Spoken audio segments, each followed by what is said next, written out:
ಯೋಂತಃ ಪ್ರವಿಶ್ಯ ಮಮ ವಾಚಮಿಮಾಂ ಪ್ರಸುಪ್ತಾಂ ಸಂಜೀವಯತ್ಯಖಿಲಶಕ್ತಿಧರಸ್ವಧಾಮ್ನಾ ಅನ್ಯಾಂಶ್ಚ ಹಸ್ತಚರಣಶ್ರವಣತ್ವಗಾದೀನ್ ಪ್ರಾಣಾನ್ನಮೋ ಭಗವತೆ ಪುರುಷಾಯ ತುಭ್ಯಂ. ಯಾ ವರ್ಣಪದವಾಕ್ಯಾರ್ಥಗದ್ಯಪದ್ಯಸ್ವರೂಪಿಣಿ ವಾಚಿನರ್ಥಯತು ಕ್ಷಿಪ್ರಂ ಮೇಧಾನ್ ದೇವಿ ಸರಸ್ವತಿ. ಶ್ರುತಿಸ್ಮೃತಿಪುರಾಣಾನಾಂ ಆಲಯಂ ಕರುಣಾಲಯಂ ನಮಾಮಿ ಭಗವತ್ಪಾದಂ ಶಂಕರಂ ಲೋಕಶಂಕರಂ. ಘಂಟಾಶೂಲಹಲಾನಿ ಶಂಖಮುಸಲೇ ಚಕ್ರಂ ಮುಸಲಂ ಚಕ್ರಂ ಧನುಸ್ಸಾಯಕಂ ಹಸ್ತಾಬ್ಜೈರ್ದಧತೀಂ ಘನಾಂತವಿಲಸಚ್ಛೀತಾಂಶುತುಲ್ಯಪ್ರಭಾಂ ಗೌರೀದೇಹಸಮುದ್ಭವಾಂ ತ್ರಿಜಗತಾಂ ಆಧಾರಭೂತಾಂ ಮಹಾಪೂರ್ವಾಮತ್ರ ಸರಸ್ವತೀಂ ಅನುಭಜೆ ಶುಂಭಾದಿದೈತ್ಯಾರ್ದಿನೀಂ. ನನ್ನ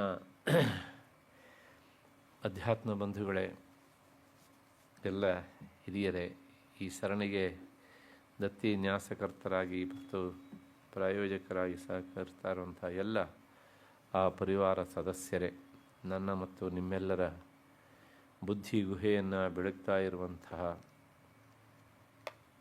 ಮಹಾಸರಸ್ವತಿ ಅಥವಾ ಚಂಡಿಕಾ ಪರಮೇಶ್ವರಿ ಎನ್ನುವಂತಹ ಆ ಚೈತನ್ಯ ಸ್ವರೂಪಿಣಿಗೆ ಅನಂತ ಪ್ರಣಾಮಗಳನ್ನು ಸಲ್ಲಿಸಿ ಈ ದಿನದ ಚಿಂತನೆಗೆ ಮುಂದಾಗ್ತಾ ಇದ್ದೇನೆ. ನಿನ್ನೆ ದಿವಸ ನಾವು 7ನೆಯ ಅಧ್ಯಾಯದವರೆಗಿನ ವಿಷಯವನ್ನು ಯಥಾಮತಿ ಚಿಂತನೆ ಮಾಡಿದ್ದೇವೆ. ವಿಷಯ ಎಲ್ಲಿಗೆ ಬಂದಿತ್ತು ಅಂತಂದರೆ, ಕೌಶಿಕಿ ತನ್ನ ದೇಹದಿಂದಲೇ ಒಬ್ಬಾಕೆ ಕಾಳಿಯನ್ನು ಉತ್ಪನ್ನ ಮಾಡಿದ್ದಾಳೆ. ಭೀಕರವಾದಂಥ ರೂಪ ಅವಳಿತ್ತು. ಅವಳೇ ಈ ಶುಂಭ ನಿಶುಂಭ ಅಣ್ಣ ತಮ್ಮಂದಿರು ಕಳಿಸಿದಂತಹ ದೇವಿಯನ್ನು ಎಳ್ಕೊಂಡು ಬರೋದಕ್ಕೆ ಅಥವಾ ಮುಗಿಸೋದಕ್ಕೆ ಅಂತ ಅವರು ಈ ಚಂಡ ಮತ್ತು ಮುಂಡರನ್ನು ಕಳಿಸಿದ್ರು ದೇವಿಯ ಹತ್ರ. ಕೊನೆಗೆ ಕಾಲಿ ಅವರಿಬ್ಬರನ್ನು ಸಹ ಸಂಹರಿಸಿದ್ದಳು. ಅವರಿಬ್ಬರ ತಲೆಯನ್ನು ಸಹ ಹಿಡ್ಕೊಂಡು ಹೋಗಿ ತನ್ನ ಒಡತಿಯಾದಂಥ ಕೌಶಿಕಿ ಎನ್ನುವಂತಹ ಅಂಬಿಕೆಗೆ, ಗೌರಿಗೆ ಅದನ್ನು ಕೊಟ್ಟಾಗ ಅವಳು ಈ ಕಾಲಿಗೆ ನಾಮಕರಣ ಮಾಡಿದ್ಲು. ಯಸ್ಮಾತ್ ಚಂಡಂಚ ಮುಂಡಂಚ ಗೃಹೀತ್ವಾ ತ್ವಮುಪಾಗತ ಚಾಮುಂಡೇತಿ ತಥೋ ಲೋಕೆ ಖ್ಯಾತಾ ದೇವಿ ಭವಿಷ್ಯಸಿ ಅಂತ. ಈ ಚಂಡಮುಟ್ಟನ ತಲೆಯನ್ನು ತಂದಿದ್ದಕ್ಕೋಸ್ಕರ ನಿನ್ನ ಹೆಸರು ಏನಾಗಲಿ, ಇನ್ನು ಮುಂದೆ ಚಾಮುಂಡಾ ಅಂತ ಆಗಲಿ ಅಂತ ಇಷ್ಟು ವಿಷಯಕ್ಕೆ ನಾವು ಬಂದು ನಿಂತಿದ್ವಿ. ಇಲ್ಲಿಗೆ 7ನೆಯ ಅಧ್ಯಾಯ ಮುಗಿದಿದೆ. ಈಗ 8ನೇ ಅಧ್ಯಾಯ. ಹೀಗೆ 8, 9, 10 ಎಲ್ಲ ಅಧ್ಯಾಯಗಳು ವಿಕೆಟ್ ಬೀಳ್ತಾ ಇರ್ತವೆ, ಯುದ್ಧ ನಡೀತಾ ಇರುತ್ತೆ, ನಾವು ವರ್ಣನೆ ಮಾಡಬೇಕು, ನೀವು ಕೇಳಬೇಕು ಅಷ್ಟೇ. ತಾತ್ವಿಕ ವಿಚಾರದ ಅಂಶ ಕಡಿಮೆ ಆದರೂ ಸಹ ಬಹಳಷ್ಟು ಅಂದರೆ ಏನಾಗುತ್ತೆ ಅಂದರೆ, ಯುದ್ಧಸ್ಯ ವಾರ್ತಾರಮ್ಯ, ಯುದ್ಧದ ವಿಚಾರ ಕೇಳೋದು ಇಷ್ಟ, ನೋಡೋದು ಭಯಾನಕ ಹೇಗೆ ಅಂತ. ಹಾಗಾಗಿ ಏನಿದ್ರೂ ಸಹ ಇದೆಲ್ಲ ಜಗನ್ಮಾತೆಯ ಲೀಲಾ ವಿಲಾಸ ಆದದ್ರಿಂದ ಮತ್ತು ಲೋಕಕ್ಷೇಮಕ್ಕೋಸ್ಕರ ಅವಳು ಇದನ್ನು ಮಾಡ್ತಾ ಇದ್ದಾಳೆ ಅನ್ನೋದನ್ನು ನಾವು ಮರಿಬಾರ್ದು. ಹಾಗಾಗಿ ಅದನ್ನು ಕೇವಲ ಯುದ್ಧ ಅಂತ ಅಷ್ಟೇ ಸ್ವೀಕಾರ ಮಾಡದೆ ಅವಳ ಉದ್ದೇಶವನ್ನು ಪ್ರತಿ ಹಂಸೊಳಗೂ ಸಹ, ಅಂದರೆ ಸಾತ್ವಿಕ ಶಕ್ತಿ ಸಂಪನ್ನರಾದವರಿಗೂ ಸಹ ಇಂಥ ದುಷ್ಟರನ್ನು ಸಂಹರಿಸುವಾಗ ಏನೆಲ್ಲ ಎಡರು ತೊಡರುಗಳು ಎದುರಾಗ್ತವೆ ಅನ್ನೋದನ್ನು ನಾವಿಲ್ಲಿ ನೋಡಬೇಕು ಹೀಗೆ ಅಂತ. ಯಾಕೆ ಈ ಮಾತನ್ನು ಹೇಳ್ತೆ ಅಂದರೆ, ಅಕಸ್ಮಾತ್ತಾಗಿ ನಮ್ಮ ರಾಜ್ಯದಲ್ಲೋ ರಾಷ್ಟ್ರದಲ್ಲೋ ಉತ್ತಮ ಕೆಲಸ ಮಾಡೋರಿದ್ದಾಗ ಇದ್ದಕ್ಕಿದ್ದ ಹಾಗೆ ಎಲ್ಲಿಲ್ಲದ ನಿರೀಕ್ಷಣೆ ನಮ್ಮದು. 5 ವರ್ಷ ಆಯ್ತು ರೀ, 10 ವರ್ಷ ಆಯ್ತು ರೀ, ಏನು ರೀ ಮಹಾ ಮಾಡಿದ್ರು ಹೀಗೆ ಅಂತ. ಅದಕ್ಕೂ ಮೊದಲು 65 ವರ್ಷ ಮಾಡದೇ ಇದ್ದಿದ್ರ ಬಗ್ಗೆ ಏನೂ ಇಲ್ಲ. ಅಂದರೆ ಒಬ್ಬ ನಮ್ಮ ಸ್ಪಂದನೆಗೆ ಸ್ಪಂದಿಸುವವನು ಬಂದಾಗ ನಮ್ಮ ನಿರೀಕ್ಷಣೆ ಏನಾಗ್ತದೆ, ಹೆಚ್ಚಾಗಿಬಿಡ್ತದೆ. ಬೇಗ ಮಾಡಬೇಕು. ಇವರು ಬಂದಾಗ ನಿರೀಕ್ಷಣೆಯೇ ಇರುವುದಿಲ್ಲ. ಸದ್ಯ ನಮ್ಮ ಬದುಕಿ ತೊಂದರೆ ಇದ್ದಿದ್ರೆ ಸಾಕಪ್ಪ ಅಂತ. ಇಷ್ಟು ಇದು ಲೋಕದ ಸ್ವಭಾವ. ಆ ಹಿನ್ನೆಲೆಯಲ್ಲಿ ಜಗನ್ಮಾತೆ ಲೋಕಹಿತಕ್ಕೋಸ್ಕರ ಈ ಕೆಲಸವನ್ನು ಮಾಡುವಾಗ ಅಂಥವಳಿಗೂ ಸಹ ಏನೆಲ್ಲ ತೊಂದರೆ ಆಗತ್ತೆ ಅನ್ನೋದನ್ನು ನಾವು ಈ ಎಲ್ಲ ಗ್ರಂಥದ ಅಧ್ಯಯನದ ಹಿನ್ನೆಲೆಯಲ್ಲಿ ನೋಡ್ತೇವೆ. ನೋಡೋಣ. ಈಗ ಮತ್ತೆ ಪುನಃ ನಾವು ಎಲ್ಲಿ ಹೋಗಬೇಕು? ಸುಮೇಧ ಋಷಿಯ ಆಶ್ರಮಕ್ಕೆ ಹೋಗಬೇಕು. ಆ ಆಶ್ರಮದಲ್ಲಿ ಸುಮೇಧ ಋಷಿ ಕುಳಿತಿದ್ದಾನೆ, ಮತ್ತು ಆತನ ಎದುರುಗಡೆಯಲ್ಲಿ ಸುರಥ ಮತ್ತು ಸಮಾಧಿ ಇದ್ದಾರೆ. ಈ ಸುರಥ ಮತ್ತು ಸಮಾಧಿಗೆ ಸುಮೇಧಸ್ ಋಷಿ ಈ ವಿಚಾರವನ್ನು, ಜಗನ್ಮಾತೆಯ ಮಹಿಮಾತಿಶಯವನ್ನು, ಆಕೆ ಲೋಕೋಪಕಾರಕ್ಕಾಗಿ ಮಾಡಿದಂತಹ ಈ ಎಲ್ಲ ಅವತಾರ ವಿಶೇಷಗಳನ್ನು, ದುಷ್ಟ ಸಂಹಾರವನ್ನು ವರ್ಣನೆ ಮಾಡ್ತಾ ಇದ್ದಾರೆ. ಹಾಗಾಗಿ ಇವತ್ತು ನಾವು ವಿಶೇಷವಾಗಿ ಇಲ್ಲಿ ಯಾವ ದುಷ್ಟನ ಹನನ ಆಗತ್ತೆ ಅನ್ನೋದನ್ನು ನೋಡೋಣ. ಋಷಿರಿವಾಚ, ಸುಮೇಧ ಋಷಿ ಹೇಳಿದ ಏನು? ಚಂಡೇ ಚ ನಿಹತೆ ದೈತ್ಯೆ ಮುಂಡೇ ಚ ವಿನಿಪಾತಿತೆ ಬಹುಲೇಷು ಸೈನ್ಯೇಷು ಕ್ಷಯಿತೇಷು ಅಸುರೇಶ್ವರ. ಚಂಡೇ ಚ ನಿಹತೆ, ಚಂಡ ಸತ್ತಿದ್ದಾನೆ, ಮತ್ತು ಮುಂಡೇ ಚ ವಿನಿಪಾತಿತೆ, ಮುಂಡ ಕೆಳಗೆ ಬಿದ್ದಿದ್ದಾನೆ ಅಂದರೆ ಧರಾಶಾಯಿಯಾಗಿದ್ದಾನೆ, ಅವನು ಸತ್ತಿದ್ದಾನೆ. ಇಬ್ಬರಿಗೂ ಒಂದೇ ಶಬ್ದ ಬೇಡ ಅಂತ ಬೇರೆ ಬೇರೆ ಶಬ್ದ ಅಷ್ಟೇ. ಅವನು ಸತ್ತ, ಇವನು ಬದುಕಲಿಲ್ಲ ಅಂತ ಅರ್ಥ. ಹಾಗಂದ್ರೆ ಅರ್ಥ ಏನರಪ್ಪ? ಇಬ್ಬರೂ ಸಹ ಅಷ್ಟೇ. ಬಹುಲೇಷು ಚ ಸೈನ್ಯೇಷು ಕ್ಷಯಿತೇಷು ಅಸುರೇಶ್ವರ. ಅವನ ಕಡೆಯ ಎಲ್ಲ ಸೈನ್ಯ ಅಂದರೆ ಸೇನೆಯಲ್ಲಿ ಯಾರು ಕೆಲಸ ಮಾಡ್ತಾರೋ ಅವರ ಸಮುದಾಯಕ್ಕೆ ಸೈನ್ಯ ಅಂತ ಹೆಸರು. ಅಂತಹ ಬಹುಲೇಷು ಸೈನ್ಯೇಷು, ಬಹಳಷ್ಟು ಆ ಸೈನ್ಯ ಸದಸ್ಯರೆಲ್ಲ ಮಡಿದಾದ ಮೇಲೆ ಈಗ ನಮ್ಮ ಖಳನಾಯಕನಿಗೆ ತಲೆ ಬಿಸಿ ಆಯಿತು. ಯಾರು ಖಳನಾಯಕ? ಶುಂಭ. ಹೌದು ತಾನೆ? ಅವ್ರ ಹೆಸರನ್ನೆಲ್ಲ ಮರಿಬಾರ್ದು, ನಾವು ನೆನಪಿಟ್ಕೊಳ್ಬೇಕು, ಬೇಕಾಗತ್ತೆ. ಗ್ರಹಿಸೋದಕ್ಕಲ್ದಿದ್ರು ಸಹ ತ್ಯಾಗ ಮಾಡೋದಕ್ಕಾದರೂ ಬೇಕು ಹೀಗೆ ಅಂತ. ಏನಾಯಿತು ಅವನಿಗೆ ನೋಡಿ.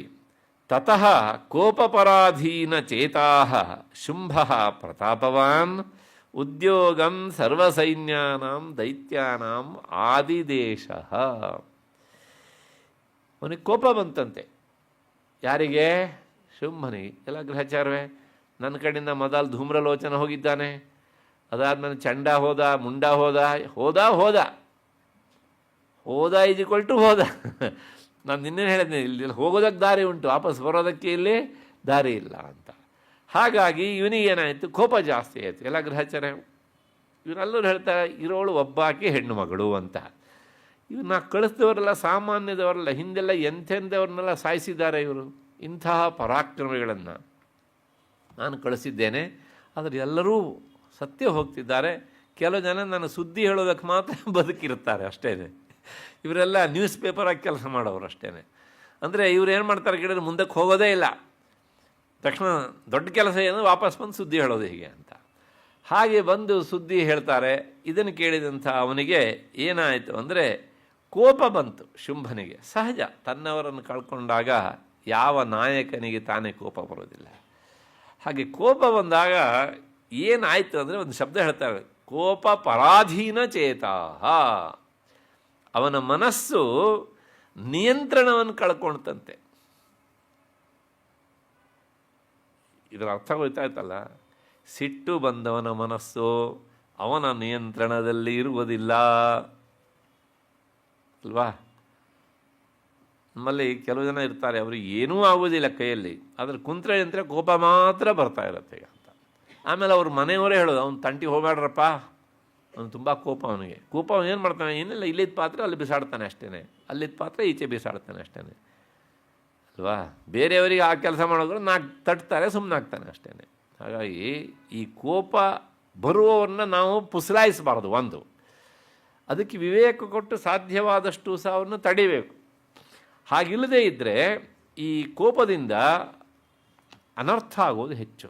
ಸ್ವತಃ ನಾಯಕನಾದವನಿಗೆ ಪರಾಧೀನ ಚೇತಸ್ಸು ಆಗಲೇಬಾರದು. ಅವನಿಗೆ ಅಂದರೆ ತನ್ನ ಬುದ್ಧಿಯನ್ನು, ಮನಸ್ಸನ್ನು ಪರಾಧೀನತೆಗೆ ಒಳಪಡಬಾರದು. ಹಾಗೆ ನೋಡ್ಕೊಳ್ಬೇಕು ಅವನು ನಾಯಕನಾದವನು. ಎಂತಹ ಸಂದರ್ಭದಲ್ಲೂ ಸಹ. ನನಗೆ ಈ ಸಂದರ್ಭ ಬಂದಾಗ ಒಂದು ಘಟನೆ ನೆನಪಾಗುತ್ತೆ. ನಮ್ಮ ರಾಜ್ಯದಲ್ಲೇ ನಡೆದಂತಹದ್ದು. ಹಿಂದೆ ಒಬ್ಬ ಮುಖ್ಯಮಂತ್ರಿ ಇದ್ದರು, ಮಹಾಬುದ್ಧಿವಂತ. ಪ್ರಾಯಶಃ ಅವರ ಕಾಲದಲ್ಲಿ ಬೆಂಗಳೂರಿನಲ್ಲಿ, ಅಂದರೆ ಅವರು ಬರೋಕ್ಕಿಂತ ಮೊದಲು ಸಾಕಷ್ಟು ಈ ರೌಡಿಗಳು ಬೆಳೆದು ಬಿಟ್ಟಿದ್ರು. ನಿಮಗೇನು ಆಶ್ಚರ್ಯ ಇಲ್ಲ, ಬೆಂಗಳೂರಲ್ಲಿ ಇಂಥದ್ದೆಲ್ಲ ಆಗ್ತಾನೆ ಇರುತ್ತೆ. ಕೆಲವು ಏರಿಯಾಗಳಿಗೆ ಬರೋದಕ್ಕೆ ಹೆದರುತ್ತಿದ್ರು. ಅಷ್ಟರ ಮಟ್ಟಿಗೆ ಆ ಏರಿಯಾಕ್ಕೆ ಹೋಗಬೇಡ್ರಪ್ಪ, ಅದು ಅವರಿದ್ದೇ ಅಡ್ಡೆ, ಅವರಿದ್ದೇ ತಾಣ, ಇತ್ಯಾದಿ ಇತ್ಯಾದಿಲ್ಲ ಹೆಸರನ್ನು ನಾನು ಬೆಂಗಳೂರಿಗೆ ಬಂದ ಹೊಸದಲ್ಲಿ ಕೇಳಿದ್ದೇನೆ. ಅದೊಂದು ಸಲ ಆ ಮುಖ್ಯಮಂತ್ರಿ, ನಾನು ಯಾರನ್ನು ಹೇಳ್ತಿದ್ದೇನೆ, ಆ ಮುಖ್ಯಮಂತ್ರಿ ವಿಧಾನಸೌಧದಲ್ಲಿ ಕುಳಿತಾಗಲೇ ಒಬ್ಬ ಮಹಾರೌಡಿ ಹೋಗಿ ಪಿಸ್ತೂಲನ್ನು ತೋರಿಸಿದ್ದ ಒಳನುಗ್ಗಿ. ಬೇರೆಯವರು ಏನು ಮಾಡ್ತಿದ್ರು? ತಕ್ಷಣ ಕರೆದು ಆರ್ಡರ್ ಮಾಡೋದು ಏನೇನೆಲ್ಲ ಮಾಡ್ತಿದ್ರು. ಆದರೆ ಆ ಮನುಷ್ಯ ತನಗೇನೂ ಆಗಲಿಲ್ಲ ಅನ್ನೋ ತರಹ ಕುಳಿತಿದ್ರು. 3 ಸಲ ಹೀಗೆ ಎಡಗಡೆ ಗಡ್ಡ ಕೆರೆದಿದ್ರು ಅಷ್ಟೇ.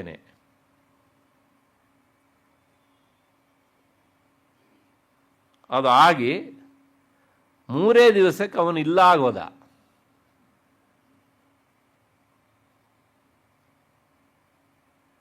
ಒಂದು ಸಲನೂ ಸಹ ಹೇಳಬಾರದ ಮಾತನ್ನು ಹೇಳಲಿಲ್ಲ ಅವರು. ಹಾಗಿದ್ದವರು ಬೇಕಾಷ್ಟು ಜನ ಇರ್ತಾರೆ ನಮ್ಮ ರಾಷ್ಟ್ರದೊಳಗೆ, ಬೇರೆ ರಾಜ್ಯದಲ್ಲ ಇಂಥವ್ರಿದ್ದಾರೆ. ಅಂದರೆ ಅವರು ಎಂದೂ ಸಹ ತಮ್ಮ ನಾಲಿಗೆಯನ್ನು ಹರಿಬಿಡೋದಿಲ್ಲ. ಯಾಕೆ ಈ ಮಾತನ್ನು ಹೇಳೋದಕ್ಕೆ ಕೇಳಿದರೆ, ಕೊನೆಗೆ ಎಷ್ಟು ಮಟ್ಟಿಗೆ ಪ್ರಸಿದ್ಧಿ ಆಯಿತು ಅಂದರೆ, ಆ ಮುಖ್ಯಮಂತ್ರಿಗಳು ಎಡಗಡೆ ಗಡ್ಡ ಕೆರೆದ್ರೆ ಒಂದರ್ಥ, ಬಲಗಡೆ ಕೆರೆದ್ರೆ ಒಂದರ್ಥ, ಅದನ್ನು ಹಿಂಗೆ ಮಾಡಿದರೆ ಒಂದರ್ಥ, ಹಿಂಗೆ ಮಾಡಿದರೆ ಒಂದರ್ಥ ಅಂತ ಅವರ ಸನಿಹದಲ್ಲಿರುವವರು ಹೇಳ್ತಿದ್ರು.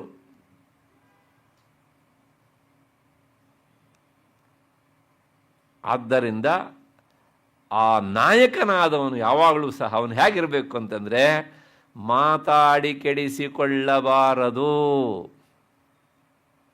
ಅಷ್ಟೇ. ಹೇಗಿರಬೇಕು? ಕೃತಿಯಲ್ಲಿ ಇರಬೇಕು ಅದಷ್ಟೂ ಸಹ. ಅದು ಗೊತ್ತಿದ್ದವರಿಗೆ ಮಾತ್ರ ಗೊತ್ತಾಗಬೇಕು, ಅದರ ಹಿಂದೆ ಒಂದು ಸದುದ್ದೇಶ ಇದೆ ಅನ್ನುವಂಥದ್ದು. ಹಾಗಾಗಿ ಇಂಥವರೆಲ್ಲ ನಾಯಕರಾಗಲಿಕ್ಕೆ ಯೋಗ್ಯರಲ್ಲ. ಯಾಕೆಂದರೆ ಇವರು ಕೋಪ ಪರಾಧೀನ ಚೇತಾ. ತನಗೆ ಕೋಪ ಬಂದ ಮಾತ್ರಕ್ಕೆ ಸಿಟ್ಟಿನಿಂದ ನೆಲೆ ಬಿಟ್ಟು ಹಾರೋವನು, ಬಾಯಿ ಬಂದಂಗೆ ವಟವಟ ಅಂತ ಮಾತಾಡೋವನು, ಅವನು ನಾಯಕ ಗುಣರಹಿತನಾದವನು. ದುರ್ಗಾ ಸಪ್ತಶತಿ ಅದನ್ನು ಹೇಳುತ್ತೆ. ಶುಂಭ ಹೇಗಿದ್ದ ಅಂದ್ರೆ ಅವನು ಹೀಗಿದೆ, ಯಾಕೆಂದ್ರೆ ಅವನು ಶುಂಭ ಅಷ್ಟೇ. ಶುಂಭ ಅಂದರೂ ಒಂದೇ, ಹುಂಭ ಅಂದರೂ ಒಂದೇ ಅಷ್ಟೇ.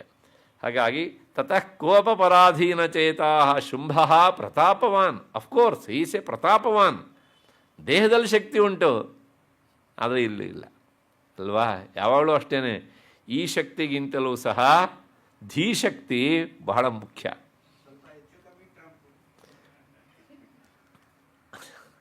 ಇದು ಸರಿಯಾಗಿದ್ದರೆ ಇದನ್ನು ಹೇಗೆ ಬಳಸಬೇಕು ಅಂತ ಗೊತ್ತಾಗುತ್ತೆ. ಇಲ್ಲಿ ಇದ್ದರೆ ಅವನ ಹೆಸರು ಎಲ್ಲ ಕಡೆಗೂ ಪೇಪರ್ ಓಡಾಡ್ತಾ ಇರುತ್ತೆ ಅಲ್ವಾ? ಆದ್ದರಿಂದ ಈತ ಪ್ರತಾಪ ಹೌದು, ಆದರೆ ನಿಯಂತ್ರಣವನ್ನು, ತನ್ನ ನಿಯಂತ್ರಣವನ್ನು ತಾನು ಕಳ್ಕೊಂಡವನು, ಅವಿವೇಕಿ ಅಂತ ಅರ್ಥ. ತಕ್ಷಣ ಏನು ಮಾಡ್ದ? ಉದ್ಯೋಗಂ ಸರ್ವಸೈನ್ಯಾನಾಂ ದೈತ್ಯಾನಾಂ ಆದಿದೇಶ. ತನ್ನ ಎಲ್ಲ ದೈತ್ಯರಿಗೆ, ಅಂದರೆ ದೈತ್ಯ ಸೇನಾ ನಾಯಕರಿಗೆ, ಅಧಿಪತಿಗಳೇ ಎಲ್ಲರಿಗೂ ಒಂದು ಆಜ್ಞೆ ಮಾಡಿದ. ಏನು ಆಜ್ಞೆ ಮಾಡದ ಅಂತಂದರೆ, ಅದ್ಯ ಸರ್ವ ಬಲೈರ್ದೈತ್ಯಾ ಷಡಶೀತಿ ಹೃದಾಯುಧಾ ಕಂಬೂನಾಂ ಚತುರಾಶೀತಿ ನಿರ್ಯಾಂತು ಸ್ವಬಲೈರ್ವೃತಾ. ಅದ್ಯ ಇವತ್ತೇ, ಮೊದಲೇ ತನ್ನ ಆರ್ಮಿಯವರಿಗೆಲ್ಲ ಹೇಳಿಟ್ಟಿದ ಅಂತ ಕಾಣುತ್ತೆ, ಬಿ ರೆಡಿ, ಎವರ್ ರೆಡಿ ಅಂತ.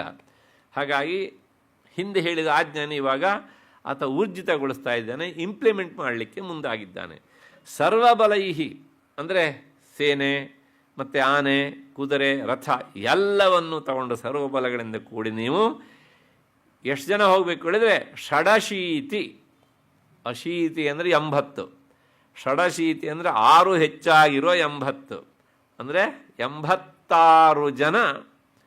ಇವರೆಲ್ಲ ಯಾರು ಅಂದರೆ ಅವನ ಆರ್ಮಿ ಕಮಾಂಡರ್ಗಳು. ಇವ್ರ ಹತ್ರ ಬೇರೆ ಬೇರೆ ಲಕ್ಷ ಇದ್ದಾರೆ ಸೈನಿಕರು.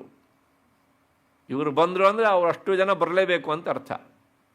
ಹಾಗಾಗಿ ಷಡಶೀತಿ ಅಂದರೆ ನೀವೆಷ್ಟೋ ಜನ ನಿಮ್ಮ ಕಡೆಯವರಿಗೆ ಹೇಳಬೇಕು, ಉದಾಯುಧಾಹ, ಆಯುಧ ಹಿಡ್ಕೊಂಡು ಸಿದ್ಧವಾಗಿರಬೇಕು ಯುದ್ಧಕ್ಕೆ. ಮತ್ತಷ್ಟೇ ಅಲ್ಲ, ಇನ್ನೊಂದು ಗುಂಪುಂಟು ಅದರೊಳಗೆ, ಕಂಬೂನಾಂ ಚತುರಾಶೀತಿ.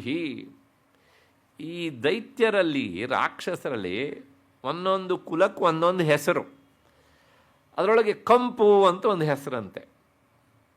ಕಂಪು ಅಂತ, ಅದನ್ನು ಕಂಬು ಅಂತ ಸಂಸ್ಕೃತ ಹೇಳುತ್ತೆ.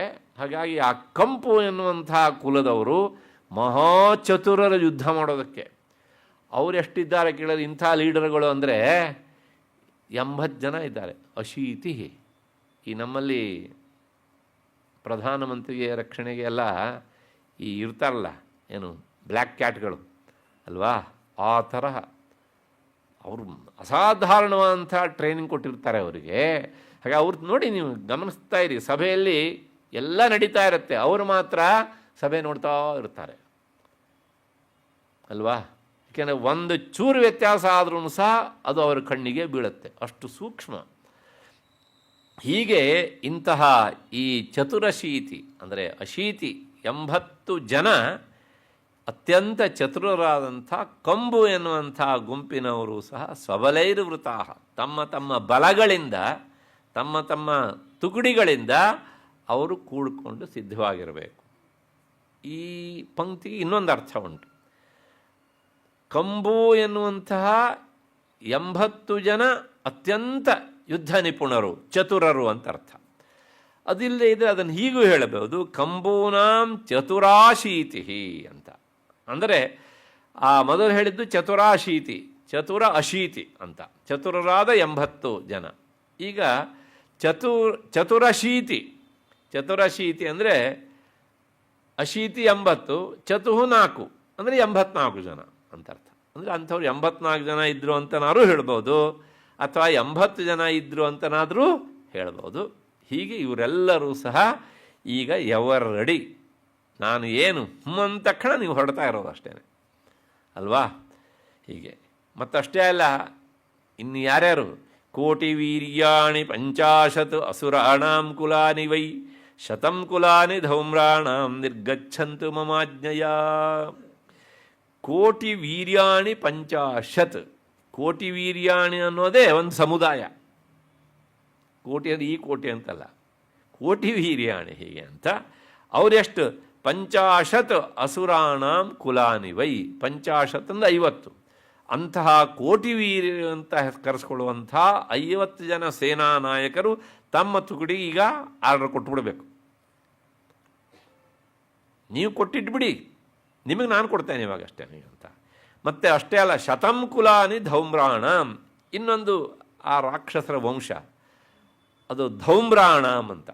ಆ ಧೌಮ್ರ ವಂಶದವರು ಸಹ, ಧೌಮ್ರ ಕುಲದವರು ಸಹ ಮಮ ಆಜ್ಞೆಯ, ನನ್ನ ಆಜ್ಞೆಯ ಮೇರೆಗೀಗ ನಿರ್ಗಚ್ಚಂತು, ಇಲ್ಲಿಂದ ಹೊರಡುತ್ತಾ ಇರಬೇಕಷ್ಟೆ. ಆರ್ಡರ್ ಮಾಡೇ ಬಿಟ್ಟೆ ಇವಾಗ ತಕ್ಷಣ. ಮತ್ತೆ ಅಷ್ಟೇ ಅಲ್ಲ, ನೀವು ಮುಂದಕ್ಕೆ ಹೊರಡ್ತಾ ಇರಿ, ನಿಮ್ಮ ಹಿಂದೆ ಯಾರು ಬರ್ತಾರೆ, ಕಾಲಕಾ ದೌರ್ಹೃದಾ ಮೌರ್ಯಾ ಕಾಲಕೇಯಾಸ್ತಥಾಸುರಾ ಯುದ್ಧಾಯ ಸಜ್ಜಾ ನಿರ್ಯಾಂತೋ ಆಜ್ಞೆಯ ತ್ವರಿತಾ ಮಮ. ಕಾಲಕಾಹ ಇದೊಂದು ಗುಂಪು, ಕಾಲಕರು ಅಂತ, ನಮ್ಮಲ್ಲಿ ಕಾಲಕೇಯರು ಅಂತೆಲ್ಲ ಹೇಳ್ತಾರಲ್ಲ, ಹಾಗೆ ಇವ್ರದ್ದೊಂದು ಹೆಸರು. ಮತ್ತು ದೌರ್ಹೃದಾಹ ಅಂತ ಅಂದರೆ ಇವರು ಮಹಾ ದುಷ್ಟರು, ಆ ಹೆಸರೇ ಹೇಳುತ್ತೆ ಹಾಗೆ ಅಂತ. ಇಂಥವ್ರದ್ದೊಂದು ಗುಂಪು. ಮತ್ತು ಮೌರ್ಯರು ಅಂತ ಇನ್ನೊಂದು ಗುಂಪು. ಮತ್ತು ಕಾಲಕೇಯಾಹ ಎನ್ನುವಂಥ ಅಸುರರ ಗುಂಪು. ಎಲ್ಲ ಬೇರೆ ಬೇರೆ ಬೇರೆ ಬೇರೆ ತುಕಡಿ, ವಿಂಗು. ಹೀಗೆ ನಮ್ಮಲ್ಲಿ ಸೇನೆಯಲ್ಲೆಲ್ಲ ಇರುತ್ತಲ್ಲ ಹಾಗೇನೆ ಹೀಗೆ ಅಂತ. ಇವರೆಲ್ಲೂ ಸಹ ಯುದ್ಧಾಯ ಸಜ್ಜಾ ನಿರ್ಯಾಂತು ಆಜ್ಞೆಯ ತ್ವರಿತಾಮಮ, ನಾನು ಇವಾಗ ಆಜ್ಞೆ ಮಾಡ್ತಾ ಇದ್ದೇನೆ, ಒಂದು ಚೂರು ತಡ ಮಾಡಬಾರದು, ಯಾರೂ ರಜಾ ತಗೊಳ್ಳೋ ಹಾಗಿಲ್ಲ, ತಕ್ಷಣ ಹೊರಡ್ತಾ ಇರೋದು ಎಲ್ಲಿಗೆ, ಬ್ಯಾಟಲ್ ಫೀಲ್ಡ್ಗೆ, ಯುದ್ಧ ಭೂಮಿಗೆ ಅಂತ. ಇತ್ಯಾಜ್ಞಾಪ್ಯ ಅಸುರಪತಿ ಶುಂಭ ಭೈರವ ಶಾಸನ.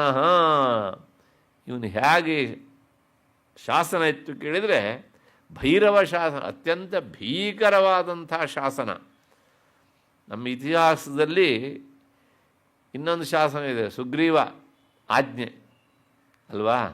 ಅವನಿಲ್ಲ ನಮ್ಮ ದೇಶದೊಳಗೆ ಇರುತ್ತೆ, ಆದರೂ ಸಹ ಸರ್ಕಾರದವರು ಅವನ ಹೆಸರು ಅದನ್ನು ಇಟ್ಕೊಂಡಿದ್ದಾರೆ ಇವರು ಸ್ವಾರ್ಥಕ್ಕೋಸ್ಕರ. ಇದ್ದಕ್ಕಿದ್ದಾಗೆ ಸುಗ್ರೀವಾಜ್ಞೆ, ಹೌದು ತಾನೆ?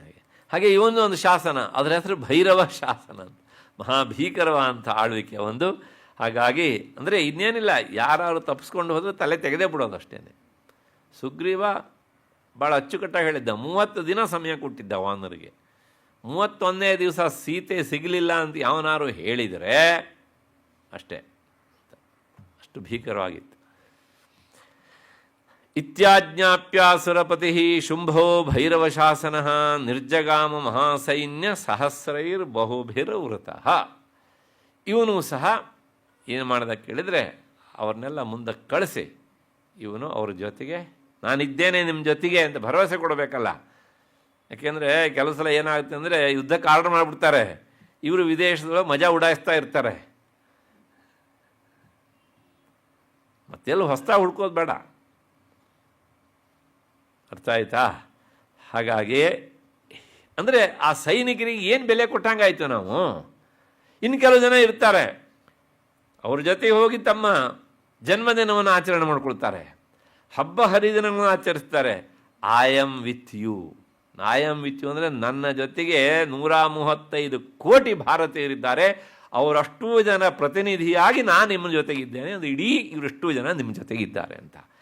ಹೀಗೆ ಹೇಳಿದಾಗ ಒಬ್ಬೊಬ್ಬ ಸೈನಿಕನ ತೋಳಲ್ಲಿ ಎಷ್ಟು ಜನರ ಶಕ್ತಿ ಬರುತ್ತೆ ರೀ ಅಲ್ವಾ? ಇಲ್ಲ ನೀವು ಯುದ್ಧ ಮಾಡಿ, ನನಗಲ್ಲ ಅರ್ಜೆಂಟ್ ಅವ್ರು ಕರೆದಿದ್ದಾರೆ ಅಂತ ವಿದೇಶಕ್ಕೆ ಕೂತ್ಕೊಂಡ್ರೆ ಅಲ್ಲೇನು ದೊಡ್ಡ ಕೆಲಸ ಇರೋದಿಲ್ಲ.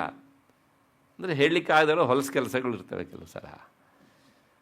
ಅಷ್ಟು ಹಿನ್ನೆಲೆಯಲ್ಲಿ ಅಂದರೆ ಈತ ಏನು ಮಾಡಿದ ಅದೆಲ್ಲ ಗೊತ್ತಾಗುತ್ತೆ ಅವನಿಗೆ.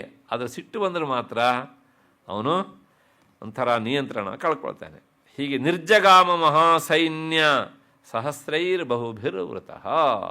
ಕೊನೆಗೆ ಅವನ ಸೈನ್ಯ ತುಂಬ ಜನರಿಂದ ಕೂಡಿದಂಥ ಸೈನ್ಯ ಯುದ್ಧ ಭೂಮಿಗೆ ಹೊರಟಿದೆ. ಈಗ ಏನಾಯಿತು ಕೇಳಿದರೆ, ಆಯಾಂತಂ ಚಂಡಿಕಾ ದೃಷ್ಟ ತತ್ಸೈನ್ಯಮತಿ ಭೀಷಣಂ ಜಾಸ್ವನೇ ಪೂರಯಾಮಾಸ ಧರಣೇ ಗಗನ ಅಂತರಂ. ಇವರು ಕೆಳಗಿಂದ ಹೋಗ್ತಾ ಇದ್ದಾರೆ, ಆಕೆ ಎಲ್ಲಿದ್ದಾಳೆ? ಹಿಮವತ್ ಪರ್ವತದಲ್ಲಿ ಇದ್ದಾಳೆ. ಇಲ್ಲಿ ಹೋಗೋವರಿಗೆ ಆಕೆ ಕಾಣದೇ ಇರಬಹುದು, ಯಾಕೆಂದರೆ ಕೆಳಗಿದ್ದವರಿಗೆ ಮೇಲಕ್ಕೆ ಹೋಗೋದು ಕಷ್ಟ ಮತ್ತು ಕಾಣೋದು ಇಲ್ಲ. ಅಲ್ಲೇ ಇದ್ದವರಿಗೆ ಬರೋರೆಲ್ಲರೂ ಸಹ ಕಾಣ್ತಾರೆ ಅಲ್ವಾ? ನಿಮಗೆ ಗೊತ್ತಿರಬೇಕು, ನಮ್ಮ ದೇಶದಲ್ಲಿ ಹಿಂದೆ ಒಂದು ಯುದ್ಧ ಆಯಿತು. ಆ ಸಂದರ್ಭದಲ್ಲಿ ನಮ್ಮ ಶತ್ರುಗಳು ಕಾರ್ಗಿಲಲ್ಲಿ ಮೇಲೆ ಸೇರ್ಕೊಬಿಟ್ಟಿದ್ರು. ಹಾಗಾಗಿ ನಾವು ಕೆಲವು ಜನ ಸೈನಿಕರನ್ನು ಕಳ್ಕೊಂಡ್ವಿ. ಯಾಕೆಂದರೆ ಅಲ್ಲಿ ನಿಂತವರಿಗೆ ಇವರು ಎಲ್ಲಿಂದ ಏನೇನು ಮಾಡ್ತಾಯಿದ್ರು ಅಂತ ಗೊತ್ತಾಗ್ತಾ ಇತ್ತು. ಆಮೇಲೆ ಅದನ್ನು ಹಿಂದ್ಗಡೆಯಿಂದ ಹೋಗಿ ಭೇದಿಸಿ ಅಲ್ಲಿ ಅವರು ಮಟಾಶ್ ಮಾಡಿ ಆದ ಮೇಲೆ ನಮ್ಮ ಕಡೆಗೆ ವಿಜಯ ಶುರುವಾಯಿತು ಹೀಗೆ ಅಂತ. ಹಾಗಾಗಿ ಮೇಲಿರುವವರಿಗೆ ಇದೊಂದು ಪ್ಲಸ್ ಪಾಯಿಂಟ್. ಹಾಗಾಗಿ ಏನಾಯಿತು, ಇವರು ಕೆಳಗಡೆಯಿಂದ ಹೋಗ್ತಾ ಇದ್ರು, ಆದರೆ ಜಗನ್ಮಾತೆ ಏನು ಮಾಡ್ತಾ ಇದ್ದಾಳೆ ಅಂತ ಗೊತ್ತಾಗ್ತಾ ಇಲ್ಲ. ಅದು ಜಗನ್ಮಾತೆಗೆ ಇವರು ಬರ್ತಾ ಇರೋದು ತಂಡೋಪದಂಡವಾಗಿ ಬರ್ತಾ ಇರೋದು ಕಾಣಿಸಿತು ಅವಳಿಗೆ. ತಕ್ಷಣ ಏನು ಮಾಡಿದ್ರು ಕೇಳಿದರೆ, ಆಯಾಂತಂ ಚಂಡಿಕಾ ದೃಷ್ಟ ತತ್ಸೈನ್ಯಂ ಅತಿಭೀಷಣಂ. ಅವ್ರ ಸೈನ್ಯ ಹೇಗಿತ್ತು ಕೇಳಿದರೆ ಅತ್ಯಂತ ಭಯಾನಕ. ತೋಳ ಶಕ್ತಿಯಿಂದ ಅಲ್ಲ, ಸಂಖ್ಯಾಶಕ್ತಿ. ಒಂದಿಷ್ಟು ಗಲಾಟೆ ಮಾಡೋದು ಸಾಕಲ್ಲ. ನಮ್ಮಲ್ಲಿ ಎಷ್ಟೋ ಸಲ ಈ ಗಲಾಟೆ ಸಂಖ್ಯಾಬಾಹುಲ್ಯದಿಂದ ಆಗುತ್ತೆ, ತಲೆ ಬುದ್ಧಿಯಿಂದನೂ ಆಗೋದಿಲ್ಲ, ತೋಳ್ಬಲದಿಂದಲೂ ಆಗೋದಿಲ್ಲ ಇತ್ತೀಚೆಗೆಲ್ಲ. ಹಾಗಾಗಿ ಅವರ ಸೈನ್ಯವನ್ನು ನೋಡಿ ಜಗನ್ಮಾತೆ ತಕ್ಷಣ ಏನು ಮಾಡಿದ್ರು ಕೇಳಿದರೆ, ಜಾಸ್ವನೈಹಿ ತನ್ನ ಧನಸ್ಸನ್ನು ಕೈಗೆತ್ತಿಕೊಂಡ್ಳು. ಆ ಬೌಸ್ಟ್ರಿಂಗ್ ಇರುತ್ತಲ್ಲ, ದಾರ, ಅದನ್ನು ಒಂದು ಸಲ ಎಳೆದು ಬಿಟ್ಲು. ಹಾಗೆ ಎಳೆದು ಬಿಟ್ಟಾಗ ಏನಾಯಿತು ಅಂದರೆ, ಪೂರಯಾಮಾಸ ಧರಣಿ ಗಗನಾಂತರಂ. ಭೂಮಿ ಮತ್ತು ಆಕಾಶ, ಇದು ಏನು ಆಕಾಶ ಅಂದರೆ ಖಾಲಿ ಜಾಗ ಅಂತ ಅರ್ಥ. ಇದನ್ನು ಪೂರ್ತಿ ತನ್ನ ಧನುಷ್ಠೇಂಕಾರದಿಂದ ತುಂಬಿಬಿಟ್ಲು. ಒಂದೇ ಒಂದು ಸಲ ಹೀಗೆ ಆ ಹಗ್ಗವನ್ನು ಎಳೆದು ಬಿಟ್ಟಿದ್ದು.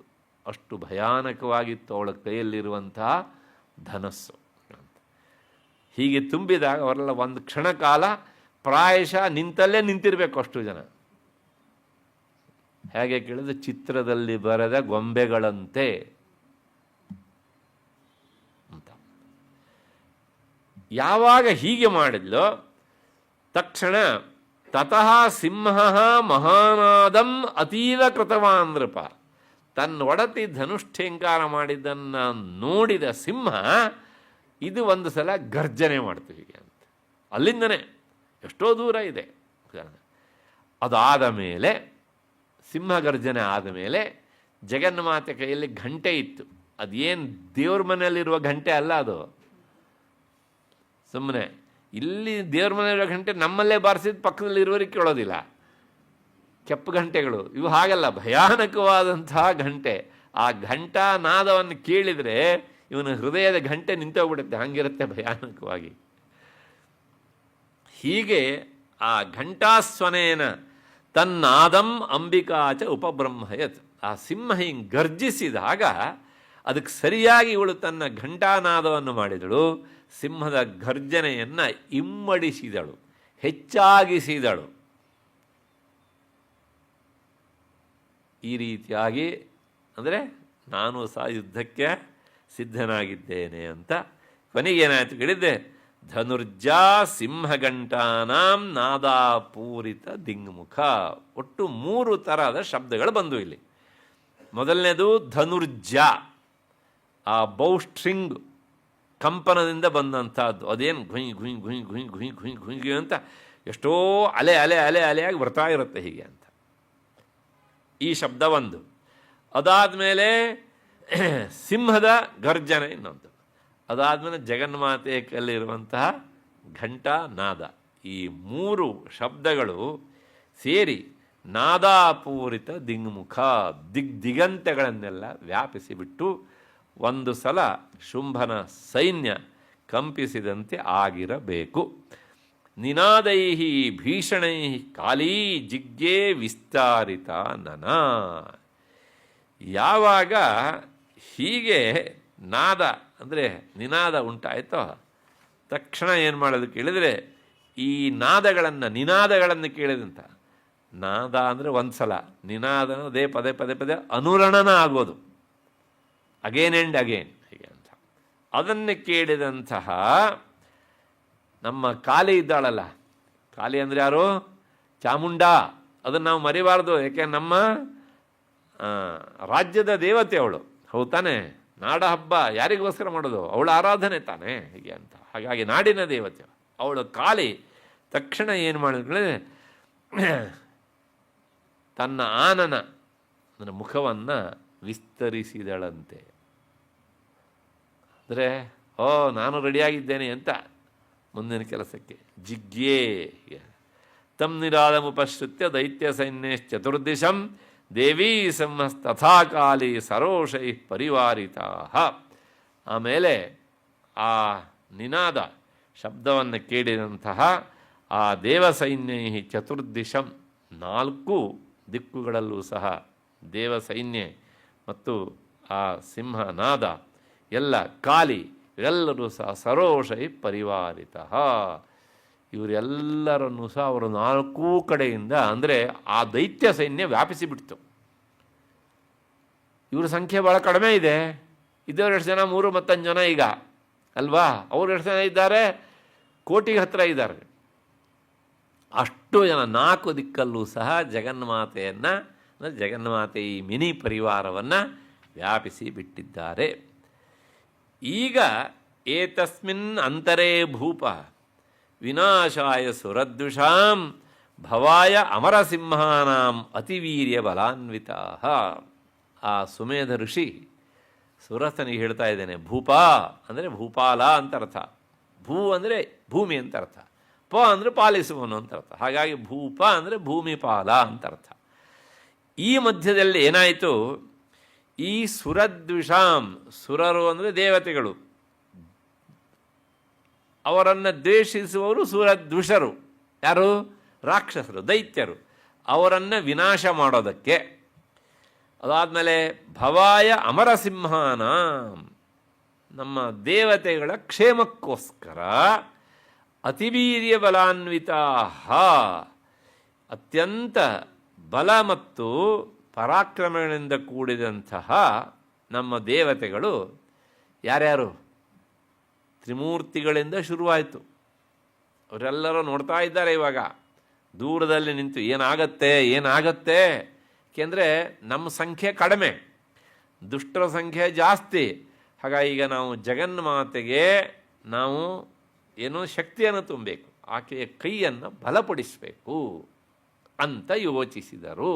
ಎಲ್ಲ ದೇವತೆಗಳು ಸಹ ದೂರದಲ್ಲಿ ನಿಂತು ನೋಡ್ತಾ ಇದ್ದಾರೆ. ದೂರದಲ್ಲಿ ಅಂದರೆ ಆಕಾಶದಲ್ಲಿ ಹೀಗೆ ಅಂತ.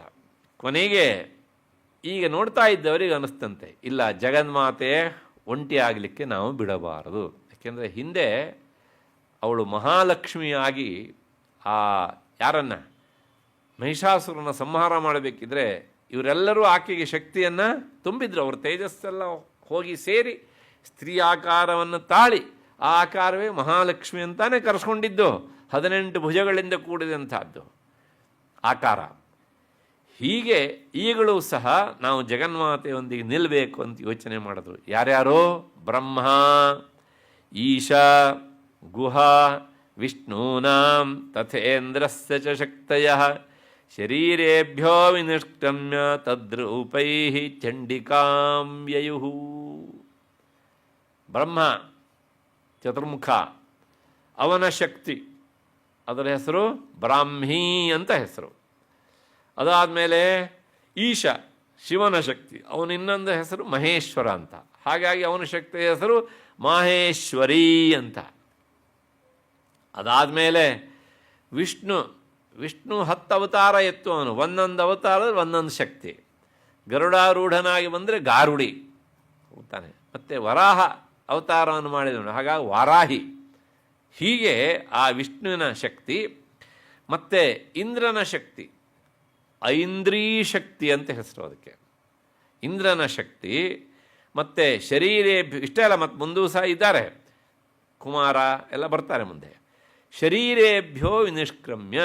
ಸದ್ಯಕ್ಕೆ ಈ ಶ್ಲೋಕದಲ್ಲಿ ಇಷ್ಟು ಜನರ ಹೆಸರು, ಬ್ರಹ್ಮ ಮತ್ತು ಮಹೇಶ್ವರ, ವಿಷ್ಣು, ಇಂದ್ರ. ಈ 4 ಜನರ ಹೆಸರನ್ನು ಈ ಶ್ಲೋಕ ಹೇಳುತ್ತೆ. ಇವರು 4 ಜನರ ಶಕ್ತಿ ಅಂದರೆ ಆ 3 ಜನ ತ್ರಿಮೂರ್ತಿಗಳು, ಇನ್ನೊಬ್ಬ ದೇವತೆಗಳ ಒಡೆಯ ಇಂದ್ರ. ಈ 4 ಜನರ ಶಕ್ತಿ ಅವರ ದೇಹದಿಂದ ಹೊರಹೊಮ್ಮಿತು. ಹೊರಹೊಮ್ಮಿ ಹೇಗೆ ಬಂತು ಕೇಳಿದರೆ, ಇವರಿದ್ದೇ ಡಿಟ್ಟೋ ರೂಪ, ಬರೇ ತೇಜಸ್ಸಾಗಿ ಬಂದಿದ್ದಲ್ಲ, ಇವರದ್ದೇ ಶಕ್ತಿ, ಆದರೆ ಸ್ತ್ರೀ ರೂಪ.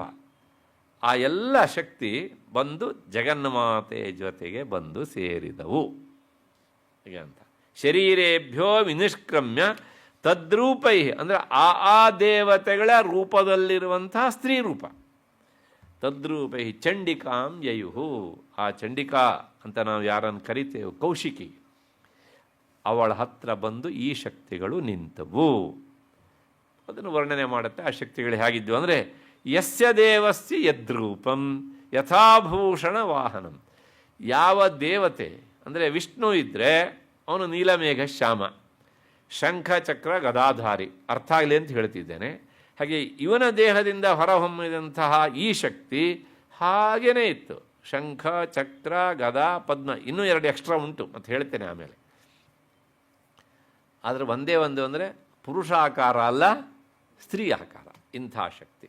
ಹಾಗೆ ಶಿವನದ್ದಾದರೆ ಅವನದ್ದೇ, ಆದರೆ ಲಿಂಗ ಮಾತ್ರ ಸ್ತ್ರೀ ದೇಹ ಹೀಗೆ ಅಂತ. ಹಾಗಾಗಿ ಯಸ್ಯ ದೇವಸ್ಯ ಯದ್ರೂಪಂ ಯಥಾಭೂಷಣ ವಾಹನಂ. ಮತ್ತು ಅಷ್ಟೇ ಅಲ್ಲ, ಆ ಪುರುಷ ದೇವತೆಗಳು ತ್ರಿಮೂರ್ತಿಗಳು ಏನೇನು ಹಾಕ್ಕೊಂಡಿದ್ದಾರೋ ಆಭರಣವನ್ನು, ದಿಟ್ಟ ಅದೇ ಆಭರಣಗಳು ಇವರಲ್ಲೂ ಇದೆ. ಯಸ್ಯ ದೇವಸ್ಯ ಯದ್ರೂಪಂ ಯಥಾಭೂಷಣಂ ಯಥಾ ವಾಹನಂ. ಮತ್ತು ವೈಷ್ಣವಿ ಶಕ್ತಿ ಆದರೆ ಗರುಡವೇ ಆ ಶಕ್ತಿಗೆ ವಾಹನ, ಅದನ್ನು ಏರ್ಕೊಂಡು ಹೋಗಿದ್ದಾಳೆ ಅವಳು. ಮಹೇಶ್ವರಿ ಶಕ್ತಿ ಆದರೆ ವೃಷಭಾರೂಢಳಾಗಿ ಹೋಗಿದ್ದಾಳೆ. ಬ್ರಹ್ಮನ ಶಕ್ತಿ ಹಂಸಾರೂಢಳಾಗಿ ಅಲ್ಲಿಗೆ ಹೋಗಿದ್ದಾಳೆ.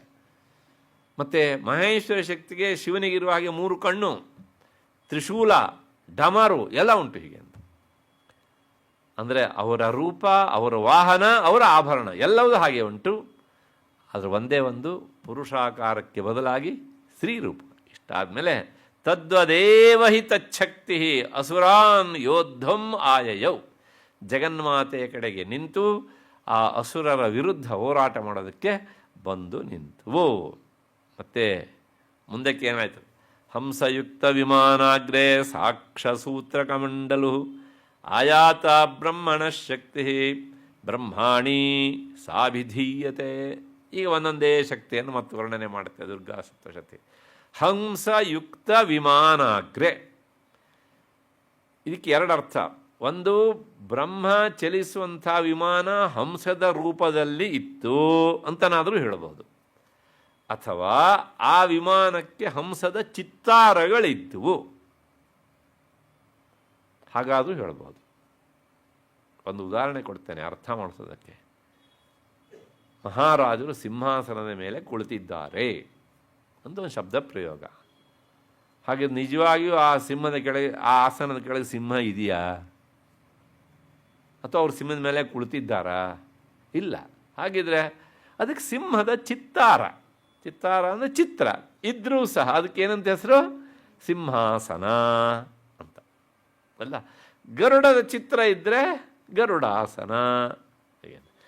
ಮತ್ತು ಬೇರೆ ಚಿತ್ರ ಇದ್ದರೆ ಆ ಹೆಸರಿನ ಮೂಲಕ ಕರೆಯುವಂಥದ್ದು ಎರಡು ರೀತಿಯಲ್ಲೂ ಸಹ ಉಂಟು ಹೀಗೆ ಅಂತ.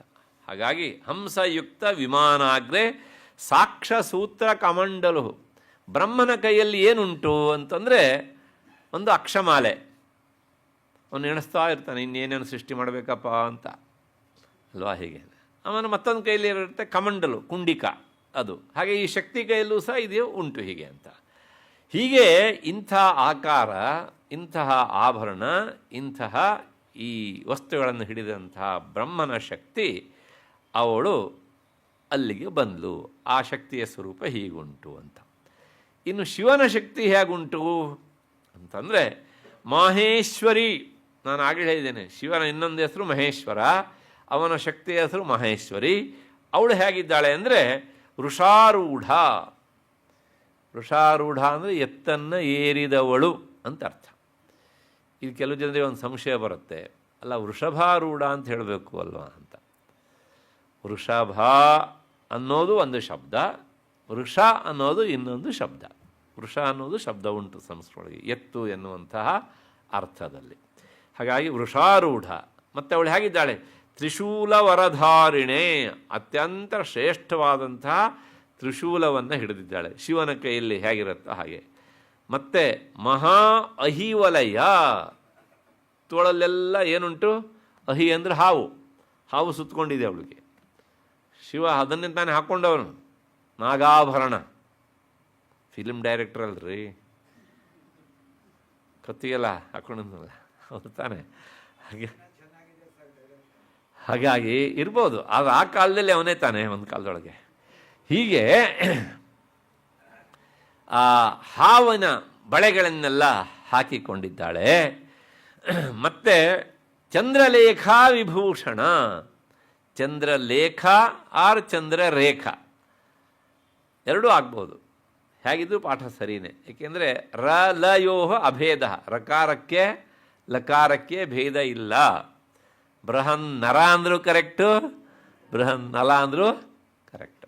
ಹಾಗಾಗಿ ಆ ಚಂದ್ರಲೇಖಾ ವಿಭೂಷಣ ಯಾವಳು ನೋಡಿ, ಶಿವನ ತಲೆಯಲ್ಲಿ ಪೂರ್ಣ ಚಂದ್ರ ಇರೋದಿಲ್ಲ, ಹೀಗೆ ಅರ್ಧ ಚಂದ್ರನೂ ಅಲ್ಲ, ಅದು ಚಂದ್ರನ ಕೆಲವು ಕಲೆಗಳು ಮಾತ್ರ ಇರ್ತವೆ ಹೀಗೆ ಅಂತ. ಹಾಗಾಗಿ ಚಂದ್ರಲೇಖಾ ವಿಭೂಷಣ ಹೀಗೆ ಅಂತ.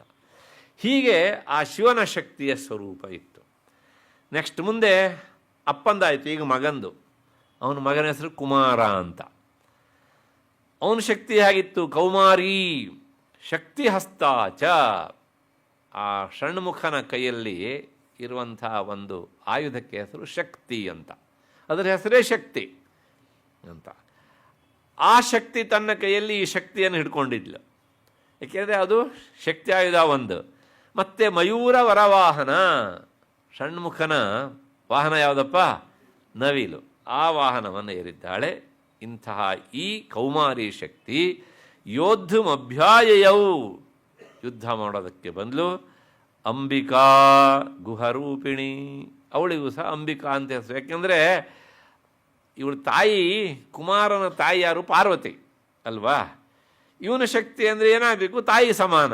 ಹಾಗಾಗಿ ಅವಳಿಗೂ ಸಹ, ಆ ಶಕ್ತಿಗೂ ಸಹ ಅಂಬಿಕಾ ಅಂತ ಹೆಸರು.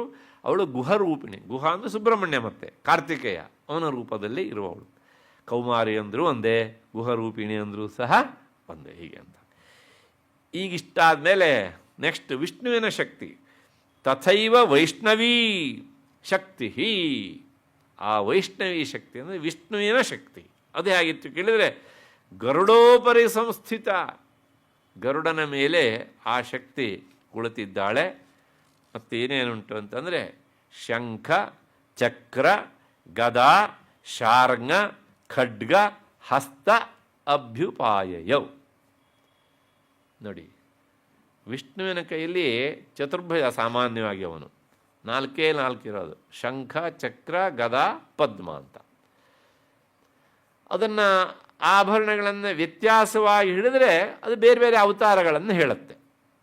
ಹೀಗೆ ಅಂತ ಯಾವಾಗಲೂ ಒಂದೇ ರೀತಿಯಲ್ಲಿ ಹಿಡ್ಕೊಳ್ಬೇಕು ಅಂತ ನಿಯಮ ಇಲ್ಲ. ಸಾಮಾನ್ಯವಾಗಿರುತ್ತೆ, ಇಲ್ಲಿ ಶಂಖ, ಇಲ್ಲಿ ಚಕ್ರ, ಇಲ್ಲಿ ಗದೆ, ಇಲ್ಲಿ ಪದ್ಮ. ಆದರೆ ಇದೇ ಎಲ್ಲ ಕಡೆಗೂ ಇರಬೇಕಾದ ನಿಯಮ ಅಲ್ಲ. ಅದು ಬದಲಾವಣೆ ಆದಾಗೆ, ಅಂದರೆ ಆ ಹಿಡಿದುಕೊಳ್ಳುವ ವ್ಯವಸ್ಥೆ ಬದಲಾವಣೆ ಆದಾಗ ಅವನ ಹೆಸರು ಬೇರೆ ಆಗುತ್ತೆ. ಹೀಗೆ ಅಂತ ಕೇಶವ, ನಾರಾಯಣ, ಮಾಧವ, ಗೋವಿಂದ ಅಂತೆಲ್ಲ ಉಂಟಲ್ಲ, ಆ ಒಂದೊಂದು ಹೆಸರಿನ ತಕ್ಕ ಹಾಗೆ ಆಭರಣ ಗ್ರಹಣ ಅದು ವ್ಯತ್ಯಾಸ ಆಗ್ತಾ ಇರುತ್ತೆ. ಅಥವಾ ಆಭರಣ ಗ್ರಹಣ ವ್ಯತ್ಯಾಸ ಆದಾಗ ಅವನ ಹೆಸರು ಬೇರೆ ಆಗ್ತಾ ಇರುತ್ತೆ. ಸರಿ, ಆದರೆ ಅವನ ಶಕ್ತಿಗೆ ಇನ್ನೂ ಜಾಸ್ತಿ ಶಕ್ತಿ. ಯಾಕೆ ಹೆಸರೇ ಶಕ್ತಿ. ನೋಡಿ, ಅವನ ಕೈಯಲ್ಲಿ 4 ಇದ್ದರೆ ಇವಳ ಕೈಯಲ್ಲಿ 6 ಉಂಟು. ಯಾವ್ಯಾವುದು ನೋಡಿ? ಶಂಖ, ಅದಾದಮೇಲೆ ಚಕ್ರ, ಅದಾದಮೇಲೆ ಗದೆ, ಅದಾದಮೇಲೆ ಶಾರ್ಂಗ. ಶಾರ್ಂಗ ಅಂದರೆ ವಿಷ್ಣುವಿನ ಧನಸ್ಸಿನ ಹೆಸರು ಶಾರ್ಂಗ ಅಂತ. ಒಬ್ಬೊಬ್ಬರ ಧನಸ್ಸಿಗೆ ಒಂದೊಂದು ಹೆಸರು ಉಂಟು. ರಾಮನ ಕೈಯಲ್ಲಿರುವ ಧನಸ್ಸಿಗೆ ಕೋದಂಡ, ಹೌದು ತಾನೆ? ಅರ್ಜುನನ ಕೈಯಲ್ಲಿರುವ ಧನಸ್ಸಿಗೆ ಗಾಂಡೀವ, ಹೌದು ತಾನೆ? ಹಾಗೆ ಶಂಕರನ ಕೈಯಲ್ಲಿರುವಂತಹ ಧನಸ್ಸಿಗೆ ಬೇರೆ ಹೆಸರುಂಟು. ಹಾಗೆಯೇ ಆ ವಿಷ್ಣುವಿನ ಕೈಯಲ್ಲಿರುವಂತಹ ಧನಸ್ಸಿಗೆ ಶಾರಂಗ ಅಂತ. ಯಾರಿಗೋ ಸಂಶಯ ಬಂದ್ಬಿಡ್ತು ಮತ್ತೆ ಪುನಃ, ಶಂಕರಂದು ಬೇರೆ ಹೆಸರುಂಟು ಅಂತ ಹೇಳ್ಬಿಟ್ರು, ಹೇಳೇ ಇಲ್ವಲ್ರಿ ಅಂತ. ನೀವು ಯಾರು ಹೇಳ್ತೀರ ಅನ್ನೋದು ನಾನು ಕಾದೆ ಅಷ್ಟೇ, ಇನ್ನೇನಿಲ್ಲ. ಅವನ ಧನಸ್ಸಿಗೆ ಪಿನಾಕ ಅಂತ ಹೆಸರು. ಹಾಗಾಗಿ ಪಿನಾಕಪಾಣಿ ಹೆಸರು ಕೇಳಿದ್ದೀರಿ ಅಲ್ವಾ? ನಾವು ಹಿಂಗೆ ಹೇಳ್ತೇವೆ, ಆದರೆ ಯಾಕೆ ಈ ಹೆಸರು ಬಂತು ಅಂತ ವಿಚಾರ ಮಾಡೋದಿಲ್ಲ. ಹೀಗೆ ಆ ಒಬ್ಬೊಬ್ಬ ವ್ಯಕ್ತಿಯ ಕೈಯಲ್ಲಿರುವಂತಹ ಧನಸ್ಸಿಗೂ ಸಹ ಬೇರೆ ಬೇರೆ ಹೆಸರುಗಳು. ಹಾಗೆಯೇ ವಿಷ್ಣುವಿನ ಕೈಯಲ್ಲಿರುವಂತಹ ಧನಸ್ಸಿಗೆ ಹೆಸರು ಶಾರ್ಂಗ ಅಂತ. ಅದೊಂದು ಆ ಧನಸ್ಸುಗಳಿಗೆ ಬಂದು ಸೇರಿಕೊಂಡಿದೆ. ಮತ್ತು ಖಡ್ಗ,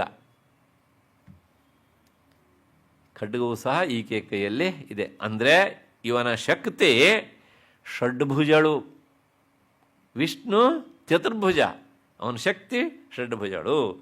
ಹೀಗೆ ಹಸ್ತ, ಖಡ್ಗ, ಹಸ್ತ ಅಭ್ಯುಪಾಯವು, ಇಷ್ಟು ಆಯುಧಗಳನ್ನು ಹಿಡಿದಂಥ ಅವಳು ಗರುಡಾರೂಢಳಾಗಿ ಬಂದಿದ್ದಾಳೆ ಇಲ್ಲಿಗೆ. ಇದು ಅವನ ಶಕ್ತಿಯ ಸ್ವರೂಪ. ಇನ್ನು ಅವನೇನೆ ವರಾಹಾವತಾರವನ್ನು ಮಾಡಿದ್ದಾನೆ. ಭೂಮಿದೇವಿಯನ್ನು ಸಮುದ್ರದಿಂದ ಎತ್ತಿ ತರೋದಕ್ಕೆ.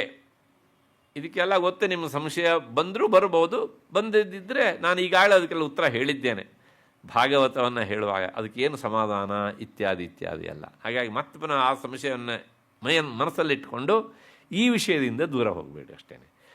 ಹೀಗೆ ಯಜ್ಞವಾರಾಹಮತುಲಂ ರೂಪಂ ಯಾ ಬಿಭ್ರತೋ ಹರೇಃ ಶಕ್ತಿಸ್ಸಾಪ್ಯ ಯೋ ತತ್ರ ವಾರಾಹೀಂ ಬಿಭ್ರತಿ ತನುಂ. ವಿಷ್ಣು ವರಾಹ ಅವತಾರ ಮಾಡಿದಾಗ ಅವನಿಗೆ ಯಜ್ಞವರಾಹ ಅಂತ ಹೆಸರು. ಬರೇ ವರಾಹ ಅಲ್ಲ, ವರಾಹ ಅಂದರೆ ಹಂದಿ ಕನ್ನಡದಲ್ಲಿ ತದ್ವತ್ತಾದ ಅರ್ಥ. ಅವನಿಗೆ ಯಜ್ಞವರಾಹ ಅಂತ ಹೆಸರು. ಯಜ್ಞರೂಪನಾದಂಥ ವರಾಹ ಹೀಗೆ ಅಂತ, ಯಜ್ಞಪುರುಷ ಹೀಗೆ ಅಂತ. ಆ ಯಜ್ಞವರಾಹ ರೂಪದಲ್ಲಿದ್ದಾಗ ಅವನು ಯಾವ ಶಕ್ತಿಯನ್ನು ಧರಿಸಿದ್ದನೋ ಆ ಶಕ್ತಿಯಿಂದ ಕೂಡಿಕೊಂಡು ಸಾಪಿ ಯಯೌ, ಅವನ ಆ ಶಕ್ತಿಗೆ ವಾರಾಹಿ ಅಂತ ಹೆಸರು. ಅಂಥ ವಾರಾಶಕ್ತಿ ಅವಳು ಸಹ ಅಲ್ಲಿಗೆ ಬಂದಳು.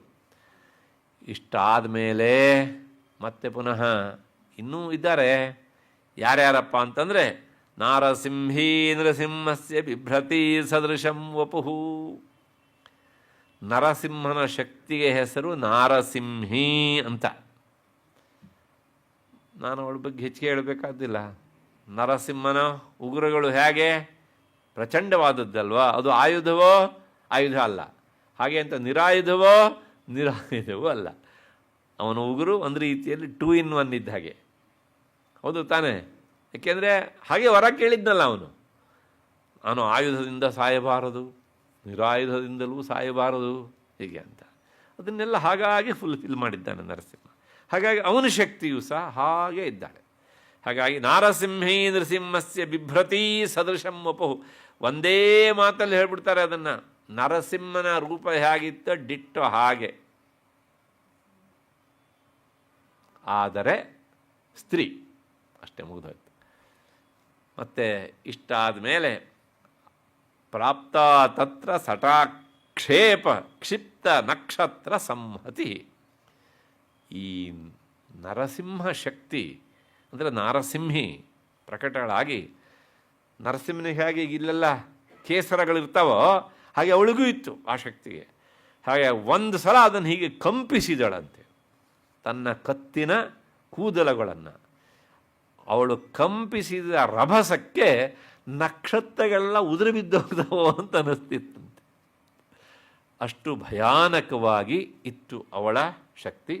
ಸಟಾಕ್ಷೇಪ ಕ್ಷಿಪ್ತ ನಕ್ಷತ್ರ ಸಂಹತಿ. ಅದಾದ ಮೇಲೆ ಮುಂದಿನ ಶಕ್ತಿ ಅದು ಐಂದ್ರಿಯ ಶಕ್ತಿ, ಇಂದ್ರನ ಶಕ್ತಿ.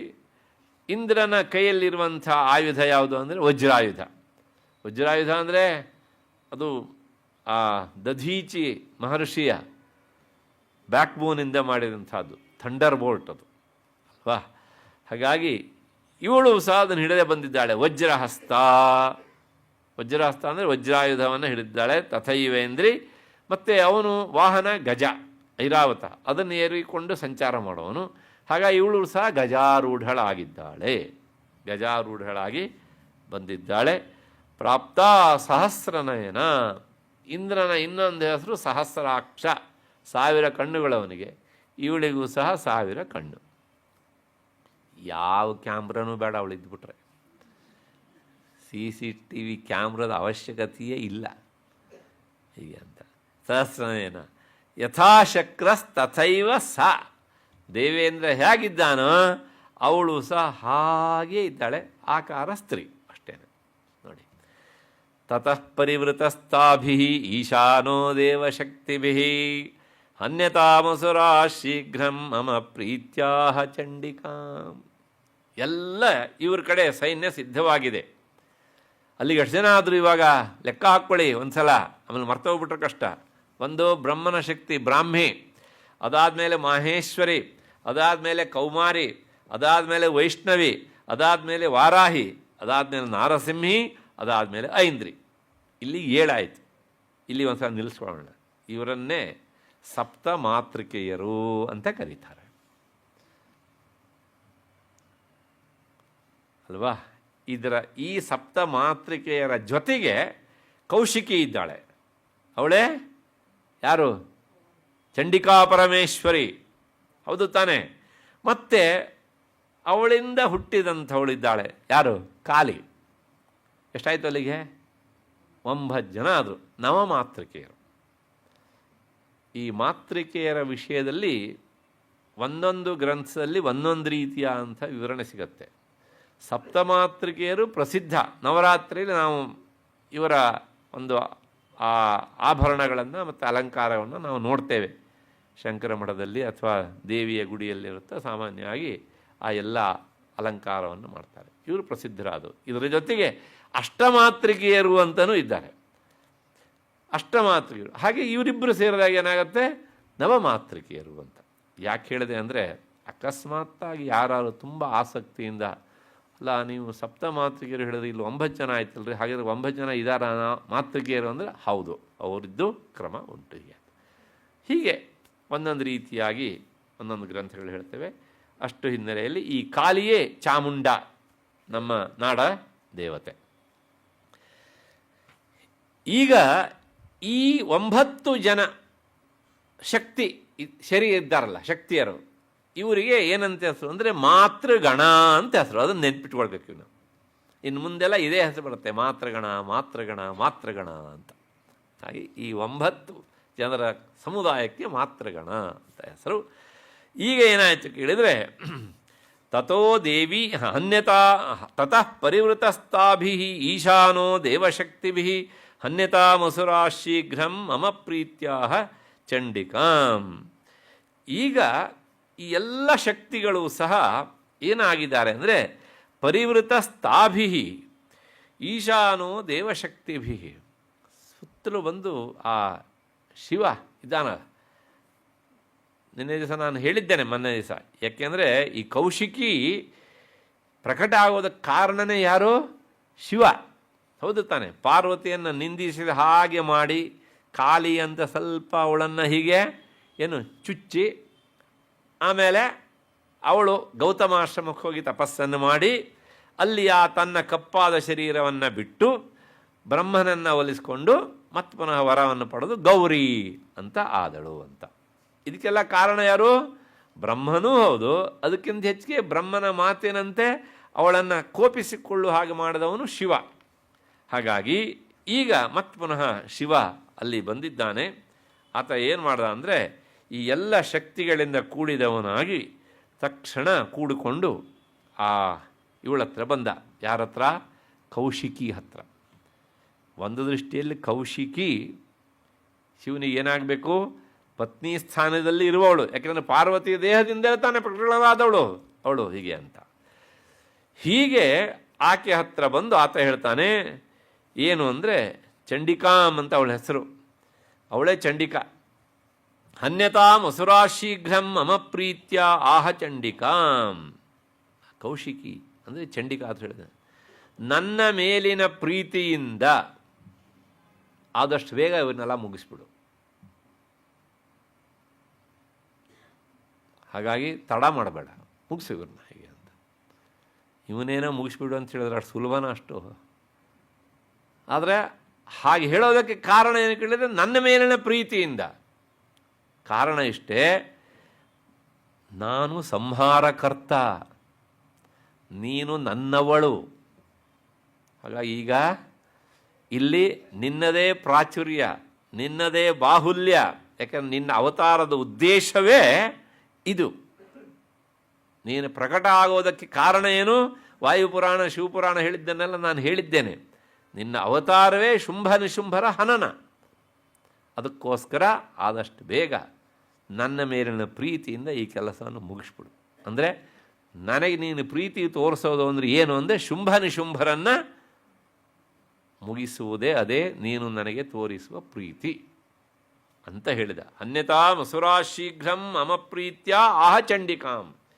ಒಂದು ನೆನಪಿಟ್ಕೊಳ್ಳಿ, ಚಂಡಿಕಾ ಅಂದರೂ ಒಂದೇ, ಕೌಶಿಕಿ ಅಂದರೂ ಒಂದೇ, ಆಮೇಲೆ ಅಂಬಿಕಾ ಅಂದರೂ ಒಂದೇ, ಗೌರಿ ಅಂದರೂ ಒಂದೇ. ಕಾಳಿ ಅಂದರೆ ಕಾಳಿ ಒಂದರ್ಥ, ಅಂದರೆ ನಿನ್ನೆ ದಿವಸ ಪ್ರಕಟ ಆದ ಅವಳು. ಅದಾದಮೇಲೆ ಅವಳೇ ಇನ್ನೊಂದು ಹೆಸರು, ಅವಳಿಗೆ ಇನ್ನೊಂದು ಹೆಸರು ಚಾಮುಂಡ. ಅಷ್ಟು. ಇಷ್ಟಾದ ಮೇಲೆ ತಥೋ ದೇವೀ ಶರೀರಾತ್ತು, ಯಾವಾಗ ಶಿವ ಹೋಗಿ ಹೀಗೆ ಹೇಳಿದನೋ, ಅಂದರೆ ತನ್ನ ಪತಿ ಅಂತ ಕರೆಸ್ಕೊಳ್ಳುವವನು ಹೀಗೆ ನನಗೊಂದು ಸಣ್ಣ ಗ್ರೀನ್ ಸಿಗ್ನಲ್ ಕೊಡಲಿ ಅಂತ ಕಾಯ್ತಾ ಇದ್ಲೇನೋ ಅಂತ ಕಾಣುತ್ತೆ ಪ್ರಾಯಶಃ. ಹೇಳಿದ ತಕ್ಷಣ ವಿನಿಷ್ಕ್ರಾಂತ ಅತಿಭೀಷಣ, ಅವಳ ದೇಹದಿಂದ ಒಂದು ಶಕ್ತಿ, ಭಯಾನಕವಾದಂಥ ಶಕ್ತಿ ಈಚೆ ಬಂದಿತು. ಯಾರಿಂದ? ಕೌಶಿಕಿ ಎನ್ನುವಂತಹ ಆ ಚಂಡಿಕಾ ಅಂತ ನಾವು ಏನು ಹೇಳ್ತೇವಲ್ಲ, ಅವಳ ದೇಹದಿಂದ ಒಂದು ಭಯಾನಕವಾದಂತಹ ಒಂದು ಶಕ್ತಿ ಹೊರಹೊಮ್ಮಿತು. ಆ ಶಕ್ತಿ ಹೇಗಿತ್ತು ಕೇಳಿದರೆ, ಚಂಡಿಕಾಶಕ್ತಿ, ಚಂಡಿಕಾಶಕ್ತಿ ಅದು ಈಗ ತಾನೇ ಹೇಳಿದೆ, ಚಂಡಿಕಾ ಅಂದರು ಒಂದೇ, ಕೌಶಿಕಿ ಅಂದರು ಒಂದೇ, ಹೀಗೆ ಅಂತ. ದೇವಿಯ ಹೆಸರು ಯಾವುದು ಹೇಳಿದರೂ ಅವಳಿಗೆ ಹೋಗುತ್ತೆ. ಆದರೆ ವ್ಯವಸ್ಥೆಗೋಸ್ಕರ ಆವಾವ ಕಾಲದಲ್ಲಿ ಬೇರೆ ಬೇರೆ ಹೆಸರು ಅಷ್ಟೇ. ಅತ್ಯಂತ ಉಗ್ರವಾಗಿತ್ತು ಅದು. ಅದು ಹೇಗಿತ್ತು ಕೇಳಿದರೆ, ಶಿವಾಶತ ನಿನಾದಿನಿ. ಆಕೆ ದೇಹದಿಂದ, ಅಂದರೆ ಆ ಕೌಶಿಕಿ ಚಂಡಿಕಾ ಪರಮೇಶ್ವರ ದೇಹದಿಂದ ಹೊರಬಂದ ತಕ್ಷಣ ಒಂದು ಶಬ್ದ ಮಾಡಿದಳಂತೆ. ಆ ಶಬ್ದ ಹೇಗಿತ್ತು ಕೇಳಿದರೆ, ಶಿವಾಶತ ನಿನಾದಿನಿ. ಶಿವ ಅಂದರೆ ಹೆಣ್ಣು ನರಿಗಳು. ಶಿವ ಅಂದರೆ ಪಾರ್ವತಿಯೂ ಹೌದು, ಆದರೆ ಇಲ್ಲಿ ಏನಂತ ಅರ್ಥ? ಹೆಣ್ಣು ನರಿಗಳು. ಆ ಹೆಣ್ಣು ನರಿಗಳು, ನೀವು ಪ್ರಾಯಶಃ ಪೇಟೆಯಲ್ಲಿರುವವರಿಗೆ ಅದು ಕಷ್ಟ, ಹಳ್ಳಿಗಳಲ್ಲಿ ಇದ್ದವರಿಗೆ ಗೊತ್ತಾಗುತ್ತೆ. ಒಂಥರ ವಿಚಿತ್ರವಾಗಿ ಕೂಗ್ತವೆ. ಅಂದರೆ ಯಾರಿಗೋ ಈ ಕೆಲವು ಜನ ಪ್ರಾಣ ಸಂಕಟದಲ್ಲಿ ಕೂಗ್ಕೊಳ್ತಾರಲ್ಲ, ಹಾಗೆ ಅದು ಕೂಗತ್ತೆ ವಿಚಿತ್ರವಾಗಿ. ಸಾಮಾನ್ಯವಾಗಿ ನೀವು ಕುಮಟಾ ಹೊನ್ನಾವರ ತಾಲೂಕುಗಳಲ್ಲಿ ಸಂಚಾರ ಮಾಡಿ ರಾತ್ರಿ ಯಾರಿದ್ದಾರೆ ಮನೆಯಲ್ಲಿ ತಂಗಿದರೆ ಬೆಳಗಾತ ಎದ್ದು ನೀವು ಏನಪ್ಪ ಇದು ಯಾರೋ ಸತ್ತೋಗ್ತಾ ಇದ್ದಾರೆ ಅಂತ ಅಂದ್ಕೊಳ್ಬೇಕು ನೀವು. ಆ ರೀತಿಯಲ್ಲಿ ಕಿರಿಚ್ಕೊಳ್ಳುತ್ತೆ ಅದು ಹೀಗೆ ಅಂತ. ಅದೇ ಸೌಂಡ್ ಪೊಲ್ಯೂಷನ್ ಅಂದರೆ, ಇನ್ನೇನು ಅಲ್ಲಿ ಮತ್ತು ಪೊಲ್ಯೂಷನ್ ಇರೋದಿಲ್ಲ.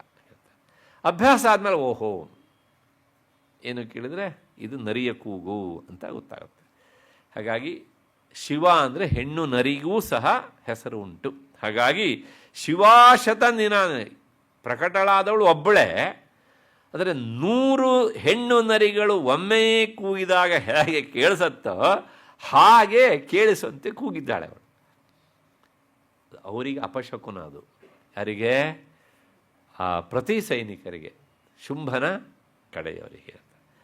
ಇಷ್ಟಾದ ಮೇಲೆ ಸಾಚಾಹ ಧೂಮ್ರ ಜಟಿಲಂ ಈಶಾನಂ ಅಪರಾಜಿತ. ಇವಳಿಗೆ ಪರಾಜಯ ಅನ್ನೋದೇ ಇಲ್ಲ ಯುದ್ಧಕ್ಕೆ ಹೋದಾಗ. ಆದ್ದರಿಂದ ಅವಳ ಹೆಸರೇನು? ಅಪರಾಜಿತ. ಅವಳ ಹೆಸರೇ ಅಪರಾಜಿತ ಅಂತ ಹೇಳಿದ್ಲಂತೆ. ಯಾರಿಗೆ? ಧೂಮ್ರ ಜಟಿಲಂ. ಆ ಕೆಂಜಡೆಯವನಿದ್ದಾನಲ್ಲ, ಯಾರು? ಶಿವ. ಅವನಿಗೆ ಹೇಳಿದಂತೆ, ಈಗ ನಿನ್ನ ಪ್ರಕಾರ ಅಮ್ಮ ನನ್ನನ್ನು ಪ್ರಕಟಪಡಿಸಿದ್ದಾಳೆ ನಿನ್ನ ಮಾತಿನಂತೆ. ಯಾರು? ಕೌಶಿಕಿ. ನಾನು ಈಗ ಹೊರ ಬಂದಿದ್ದೇನೆ. ಹಾಗಾಗಿ ವಾಸ್ತವಿಕವಾಗಿ ನಾನು ಕೌಶಿಕಿಗಿಂತ ಬೇರೆ ಅಲ್ಲ. ಕೌಶಿಕಿ ನಿನಗೆ ಹೇಗೆ ಪತ್ನಿಯೋ ಹಾಗೆ ನಾನು ಸಹ ಪತ್ನಿಯೇ. ಹೌದು ತಾನೇ? ಅವಳಿಂದ ಹುಟ್ಟಿದವಳು ಅಂದರೆ ತಾಯಿ ಮಗಳ ಸಂಬಂಧ ಅಲ್ಲ. ಒರಿಜಿನಲ್ಲು, ಇನ್ನೊಂದು ಜಿರಾಕ್ಸು. ಅರ್ಥ ಆಯ್ತಾ? ಹೀಗೆ ಅಂದ್ಕೊಳ್ಳಿ. ಹಾಗಾಗಿ ತಕ್ಷಣ ಅವಳು ಹೇಳ್ತಾಳೆ, ಸಾಚಾಹ ಧೂಮ್ರ ಜಟಿಲಂ ಈಶಾನಂ ಅಪರಾಜಿತ. ಅಪರಾಜಿತ ಅಂತ ಅವಳಿಗೆ ಹೆಸರು. ಆ 100 ನರಿಗಳಂತೆ ಕಿರಿಚಿದಳಲ್ಲ ಅವಳು. ಶಿವನಿಗೆ ಹೇಳಿದ್ಲಂತೆ, ಏನು ಕೇಳಿದರೆ, ಈಗ ನೀನೊಂದು ಕೆಲಸ ಮಾಡಬೇಕು.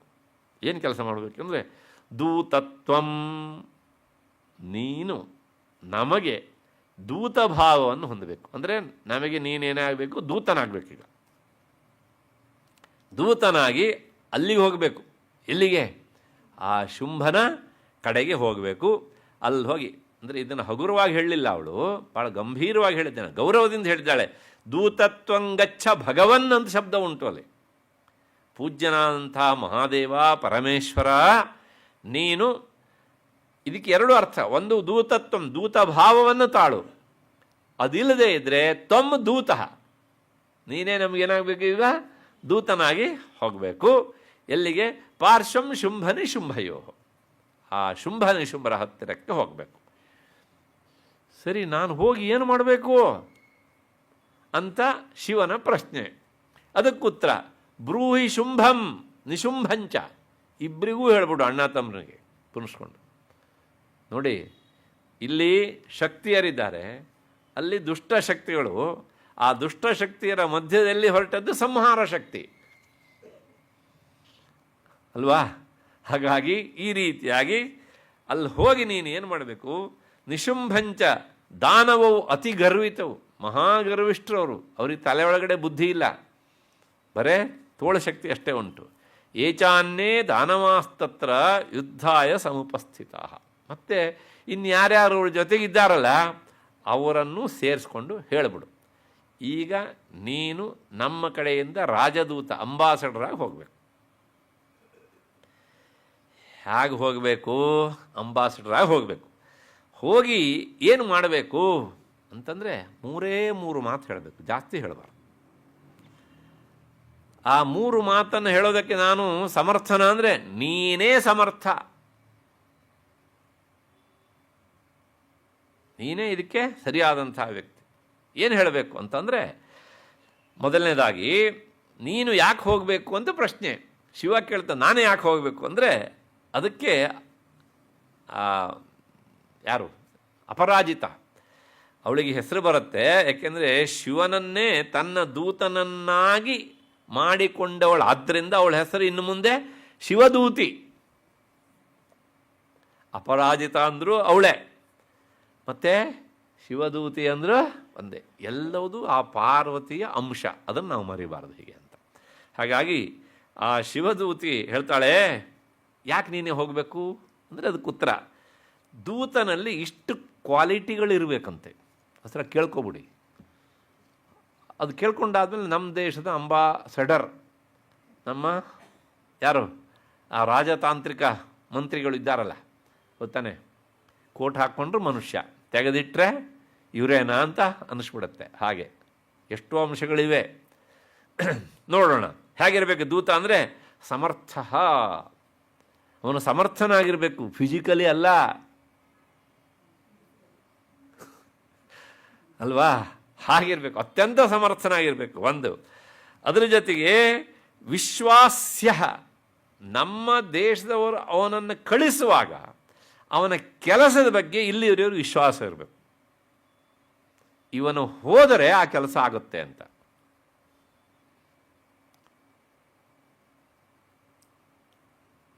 ನಿಮಗೆ ಗೊತ್ತಿರಬೇಕು, ನಮ್ಮ ದೇಶದಲ್ಲೇ ವಾಜಪೇಯಿ ಪ್ರತಿಪಕ್ಷದ ನಾಯಕನಾದಾಗ, ಆಗ ನನ್ನ ನೆನಪಿನ ಪ್ರಕಾರ ನರಸಿಂಹರಾವ್ ಅವ್ರ ಪಕ್ಷದವರಲ್ಲ, ಆದರೂ ಸಹ ಒಂದು ವಿದೇಶದ ಜೊತೆಗೆ ವ್ಯವಹಾರಕ್ಕೋಸ್ಕರ ವಾಜಪೇಯಿಯನ್ನೇ ಕಳಿಸಿದ್ರು, ತಾತ್ಕಾಲಿಕವಾಗಿ ರಾಜದೂತನಾಗಿ ನೀವೇ ಹೋಗಬೇಕು ಅಂತ. ಯಾಕೆಂದರೆ ನೀವು ಹೋದರೆ ಆ ಕೆಲಸ ಆಗತ್ತೆ. ಇದು ಯಾರಿಗೆ ಇದ್ದ ವಿಶ್ವಾಸ? ಆಡಳಿತಾರೂಢ ಪಕ್ಷದ ಮುಖ್ಯಮಂತ್ರಿಗೆ ಪ್ರತಿಪಕ್ಷದ ಈ ಮುತ್ಸದ್ದಿಯ ಬಗ್ಗೆ ಇದ್ದ ವಿಶ್ವಾಸ. ಇವತ್ತೇನೋ ನಮಗೆ ಹಾಗೆ ವಿಶ್ವಾಸ ತಳ್ಳಲಿಕ್ಕೆ ಅವಕಾಶ ಉಂಟಾ?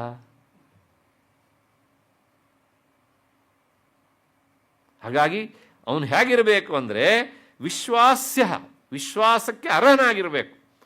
ಅಂದರೆ ಏನು ಹೇಳ್ದಂಗಾಯ್ತು ಇಂಡೈರೆಕ್ಟ್ ಆಗಿ ಅಂದರೆ, ಮತ್ತು ಅದೇ ವಿಷಯಕ್ಕೆ ಹೋಗ್ತೀನಿ ನಾನು. ಆಡಳಿತಾರೂಢ ಪಕ್ಷದಲ್ಲಿರುವ ಯಾವ ವ್ಯಕ್ತಿಯ ಬಗ್ಗೂ ಸಹ ಅವರಿಗೆ ಏನಿರಲಿಲ್ಲ, ವಿಶ್ವಾಸ ಇರಲಿಲ್ಲ. ಇವರು ಹೋದರೆ ಮಾತ್ರ ಕೆಲಸ ಆಗುತ್ತೆ ಅಂತ. ಕೆಲಸ ಆಯಿತು ಕೂಡ. ಇನ್ನು ನಮ್ಮ ದೇಶದ ಒಳಗೇ ಸಂಬಂಧಪಟ್ಟಂತಹ ವಿಷಯ ಬಂದಾಗಲೂ ಬಹಳಷ್ಟು ಸಲ ಅವರನ್ನು ಆತ್ಮೀಯವಾಗಿ ಕೇಳಿ ನಿಮ್ಮ ಅಭಿಪ್ರಾಯ ಏನು ಅಂತ ಕೇಳೋದಿತ್ತು. ಇವತ್ತು ಇದೆಲ್ಲ ಶಿಷ್ಟಾಚಾರ ಹೋಗಿಬಿಟ್ಟಿದೆ ಹೇಗೆ ಅಂತ.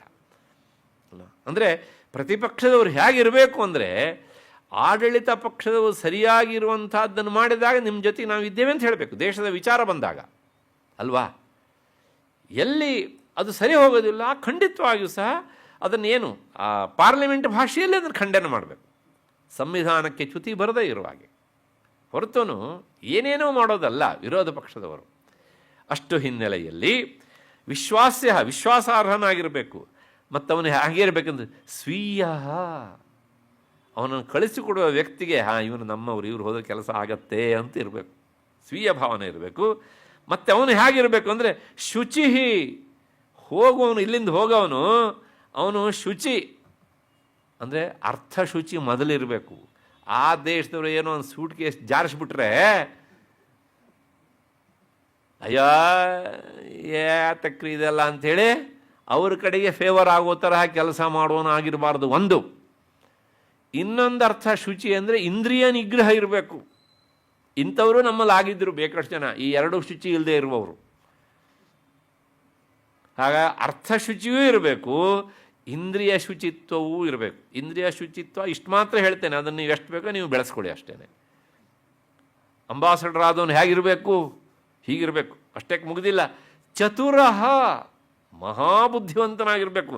ಇಲ್ಲಿಂದ ಹೊರಟಾಗಲೇ ಪ್ಲ್ಯಾನು ಇಂಪ್ಲಿಮೆಂಟ್ ಮಾಡೋದಕ್ಕೆ ಏನು ಬೇಕೋ ಎಲ್ಲ ರೆಡಿ ಆಗ್ತಾ ಇರಬೇಕು. ಈಗ ಒಂದು ಅದರ ಜೊತೆಗೆ ಪರಮರ್ಮಜ್ಞ. ಆ ಶತ್ರು ರಾಷ್ಟ್ರಕ್ಕೆ ಹೋಗಿ ನಾವು ಮಾತನಾಡಬೇಕಿದ್ರೆ ಅವರು ಏನು ಹೇಳ್ತಾರೆ, ಎಷ್ಟೋ ಸಲ ಹೇಳಬೇಕಾದ್ದನ್ನು ಮೊಗಮ್ಮಾಗಿ ಹೇಳ್ತಾರೆ. ಮೇಲ್ನೋಟಕ್ಕೆ ಮಾತು ಒಂದಿರುತ್ತೆ, ಆದರೆ ಅವ್ರ ಹಿಡನ್ ಅಜೆಂಡಾ ಬೇರೆ ಇರುತ್ತೆ. ಹಾಗಾಗಿ ಅಷ್ಟರಿಂದಲೇ ಅವರ ಮರ್ಮವನ್ನು ತಿಳ್ಕೊಳ್ಬೇಕು. ಒಂದು ಸಣ್ಣ ಎಳೆ ಸಿಕ್ಕಿದ್ರೆ ಸಾಕು, ಆ ಎಳೆಯನ್ನಿಟ್ಕೊಂಡು ಅದನ್ನು ಪೂರ್ತಿ ವಿಶಾಲವಾದ ಬಟ್ಟೆ ಮಾಡಬೇಕು ಹೀಗೆ ಅಂತ. ಅದೇ ಪರಮರ್ಮಜ್ಞ. ಅವರ ಅಂತರಂಗದಲ್ಲಿರುವಂತಹ ಅಭಿಪ್ರಾಯ ಏನು ಅಂತ ತಿಳ್ಕೊಳ್ಬೇಕು. ಅದರ ಜೊತೆಗೆ ಅಯ್ಯೋ ತಾನು ಹೀಗೆ ಹೇಳಿದರೆ ಬೇಜಾರಾಗ್ಬಿಡುತ್ತೋ ಏನೋ ಅಂಥೇಳಿ ಅವರ ಮೂಗಿನ ನೇರಕ್ಕೆ ಮಾತನಾಡೋದಲ್ಲ, ಪ್ರಗಲ್ಭ, ಹೇಳಬೇಕಾದದ್ದನ್ನು ಗಟ್ಟಿಯಾಗಿ ಹೇಳಬೇಕು. ತಾನು ದೈಹಿಕವಾಗಿ ವೀಕ್ ಆಗಿರ್ಬೋದು, or mentally I am very very strong ಅಂತ ಅಲ್ವಾ? ಹೀಗಿರಬೇಕು. ಅವನೇನಾಗ್ತಾನೆ ಕೇಳಿದರೆ ಪ್ರತಿಭಾನ್ವಿತ. ಮತ್ತು ಪ್ರತಿಭಾನ್ವಿತ ಅಂದರೆ ಅವನೇನೋ ಒಂದು ಹೇಳ್ದ ಅಲ್ಲಿ ತಕ್ಷಣ ನೀವೇನು ಹೇಳ್ತೀರಿ ಅಂದರೆ ನಾಳೆ ಹೇಳ್ತೀನಿ ಅಂತಲ್ಲ, ಅಥವಾ ನೆಕ್ಸ್ಟ್ ಟೈಮ್ ಬಂದಾಗ ಹೇಳ್ತೇನೆ ಅಂತ ಹೇಳೋದಲ್ಲ. ಆ ಕ್ಷಣದಲ್ಲಿ ಸರಿಯಾದ ಡಿಸಿಷನ್ ತಗೊಂಡು ಹೇಳೋದಿರುತ್ತಲ್ಲ, ದಟ್ ಈಸ್ ಕಾಲ್ಡ್ ಪ್ರತಿಭೆ. ಅದೇ ಪ್ರತ್ಯುತ್ಪನ್ನ ಮತಿತ್ವ ಅಂತ ಹೆಸರು ಅದಕ್ಕೆ. ಅಂತಹ ಪ್ರತಿಭೆ ಇರಬೇಕು. ಸದ್ಯಕ್ಕೆ ನಮಗೆ ಇಂಥ ಒಬ್ಬ ಅಂಬಾಸಡರು ಇದ್ದಾರೆ ಅಂತ ಅಷ್ಟು ವಿಶ್ವಾಸ, ಹೋದರೆ ಕೆಲಸ ಆಗತ್ತೆ ಅಂಥೇಳಿ.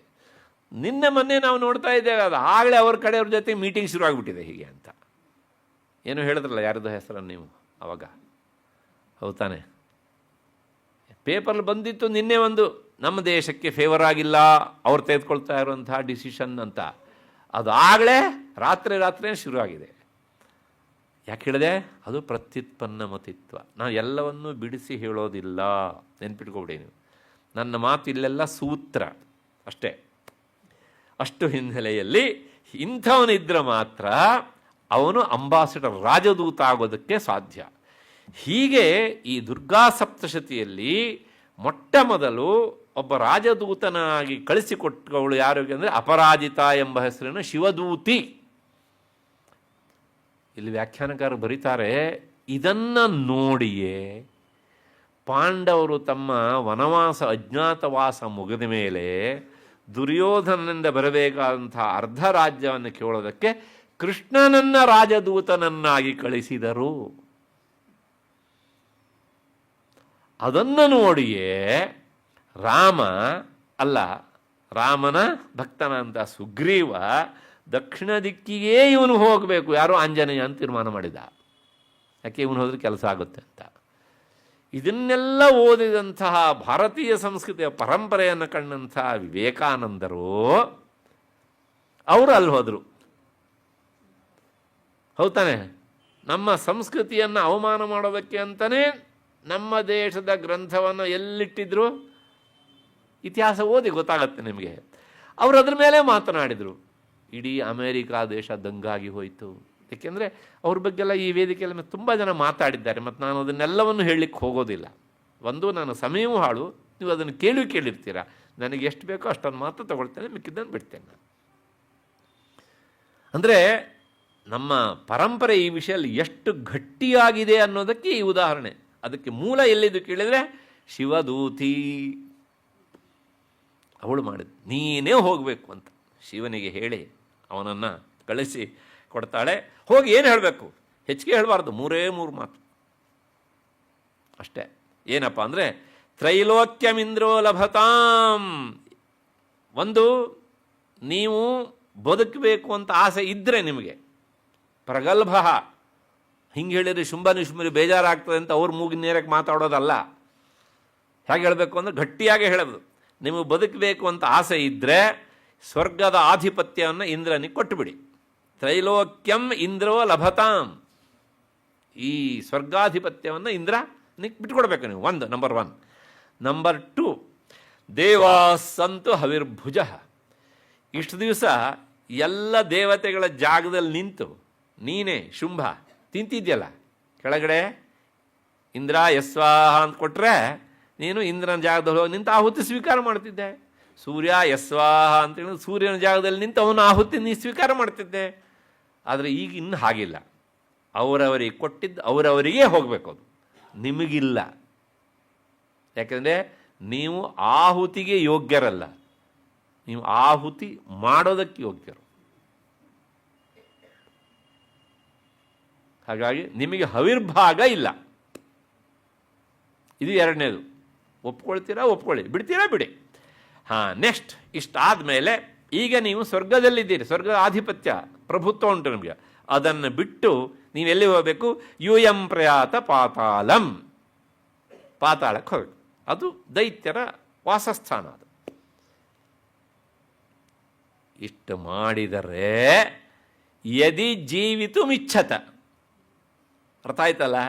ಬದುಕಲಿಕ್ಕೆ ಇಷ್ಟ ಇದ್ದರೆ ಈ 3 ಮಾಡಿ, ಇಲ್ದಿದ್ರೆ ಸಾಯೋದಕ್ಕೆ ಸಿದ್ಧವಾಗಿರಿ. ಹೇಗಿರ್ಬೇಕ್ರಿ? ಅಂಬಾಸಡರು ಅಲ್ವಾ? ಹೀಗೆ ಇಷ್ಟನ್ನು ಹೇಳೋದಕ್ಕೆ ನೀನೇ ಸಮರ್ಥ, ಬೇರೆ ಯಾರೂ ಸಮರ್ಥರಲ್ಲ. ಯಾಕೆ? ವ್ಯತ್ಯಾಸ ಆದರೂ ಅಲ್ಲೇ ಎಲ್ಲರನ್ನೂ ಮುಗಿಸುವ ಶಕ್ತಿ ನಿನಗುಂಟು ಅಂತ. ಸಂಹಾರ ಶಕ್ತಿ ತಾನೇ ಅವನು ಶಿವ. ಹಾಗಾಗಿ ಇಷ್ಟನ್ನು ಹೇಳಬೇಕು ಅಂತ ಶಿವದೂತಿ ಹೇಳಿದ್ದಾಳೆ. ನಾನು ಹೋಗಿ ಏನು ಹೇಳಬೇಕು ಅಂತ ಏನೂ ಗೊತ್ತಿಲ್ಲದೆ ಕೇಳಿದ್ದಲ್ಲ. ನಾನು ಹೋಗಿ ಏನು ಹೇಳಬೇಕು ಅಂತ ಕೇಳದೇ ಇದ್ದರೆ ಅವನು ನನಗೆ ಗೊತ್ತಿದೆ, ನಾನೆಲ್ಲ ಮಾಡ್ಕೊಂಡು ಬರ್ತೇನೆ ಶಿವ ಹಾಗೆ ಹೋಗಿ ಮಾಡ್ಬೋದಿತ್ತು. ಆದರೆ ನಮಗೆ ವಿಷಯ ಗೊತ್ತಾಗ್ತಾ ಇರಲಿಲ್ಲ ಅಲ್ವಾ? ಅದಕ್ಕೋಸ್ಕರ ಹೀಗೆ ಈ 3 ಅಂದರೆ ಅವರ ವ್ಯವಹಾರ ಇವಾಗ ಏನಿದ್ರು ಸಹ ಕಠೋರವಾಗಿದೆ. ಒಪ್ಪಿದರೆ ಸರಿ, ಒಪ್ಪದೇ ಇದ್ದರೂ ಸರಿ, ಶಸ್ತ್ರಕ್ಕಾರು ಸರಿ, ಶಾಸ್ತ್ರಕ್ಕಾರು ಸರಿ ನಾವು ಇವಾಗ ಅಂತ ಶಿವನಿಗೆ ಹೇಳಿ ಶಿವನನ್ನು ಕಳಿಸ್ಕೊಡುವಂಥ ಒಂದು ಪ್ರಕ್ರಿಯೆ ನಡೀತಾ ಇರುತ್ತೆ. ನಡೀಲಿ. ನಾಳೆ ದಿವಸ ಅವನಲ್ಲಿ ಹೋಗಿ ಏನು ಮಾಡ್ತಾನೆ, ಏನಿಲ್ಲ ಇದನ್ನು ಹೇಳ್ತಾನೆ. ಅದಾದ ಮುಂದೆ ಏನಾಗುತ್ತೆ ನೋಡೋಣ. ಅದೇನೋ ಇವತ್ತು ಯಾವುದೋ ವಿಕೆಟ್ ಬಿದ್ದಿಲ್ಲ, ನಾಳೆ ಬೀಳತ್ತೆ, ಯೋಚನೆ ಮಾಡಿಬಿಡಿ, ಕಾಯೋಣ ಹೇಗೆ ಅಂತ. ಅಷ್ಟರವರೆಗೆ ನಿಮಗೆಲ್ಲ ನಮಸ್ಕಾರ ಮತ್ತು ಕೃತಜ್ಞತೆಗಳು.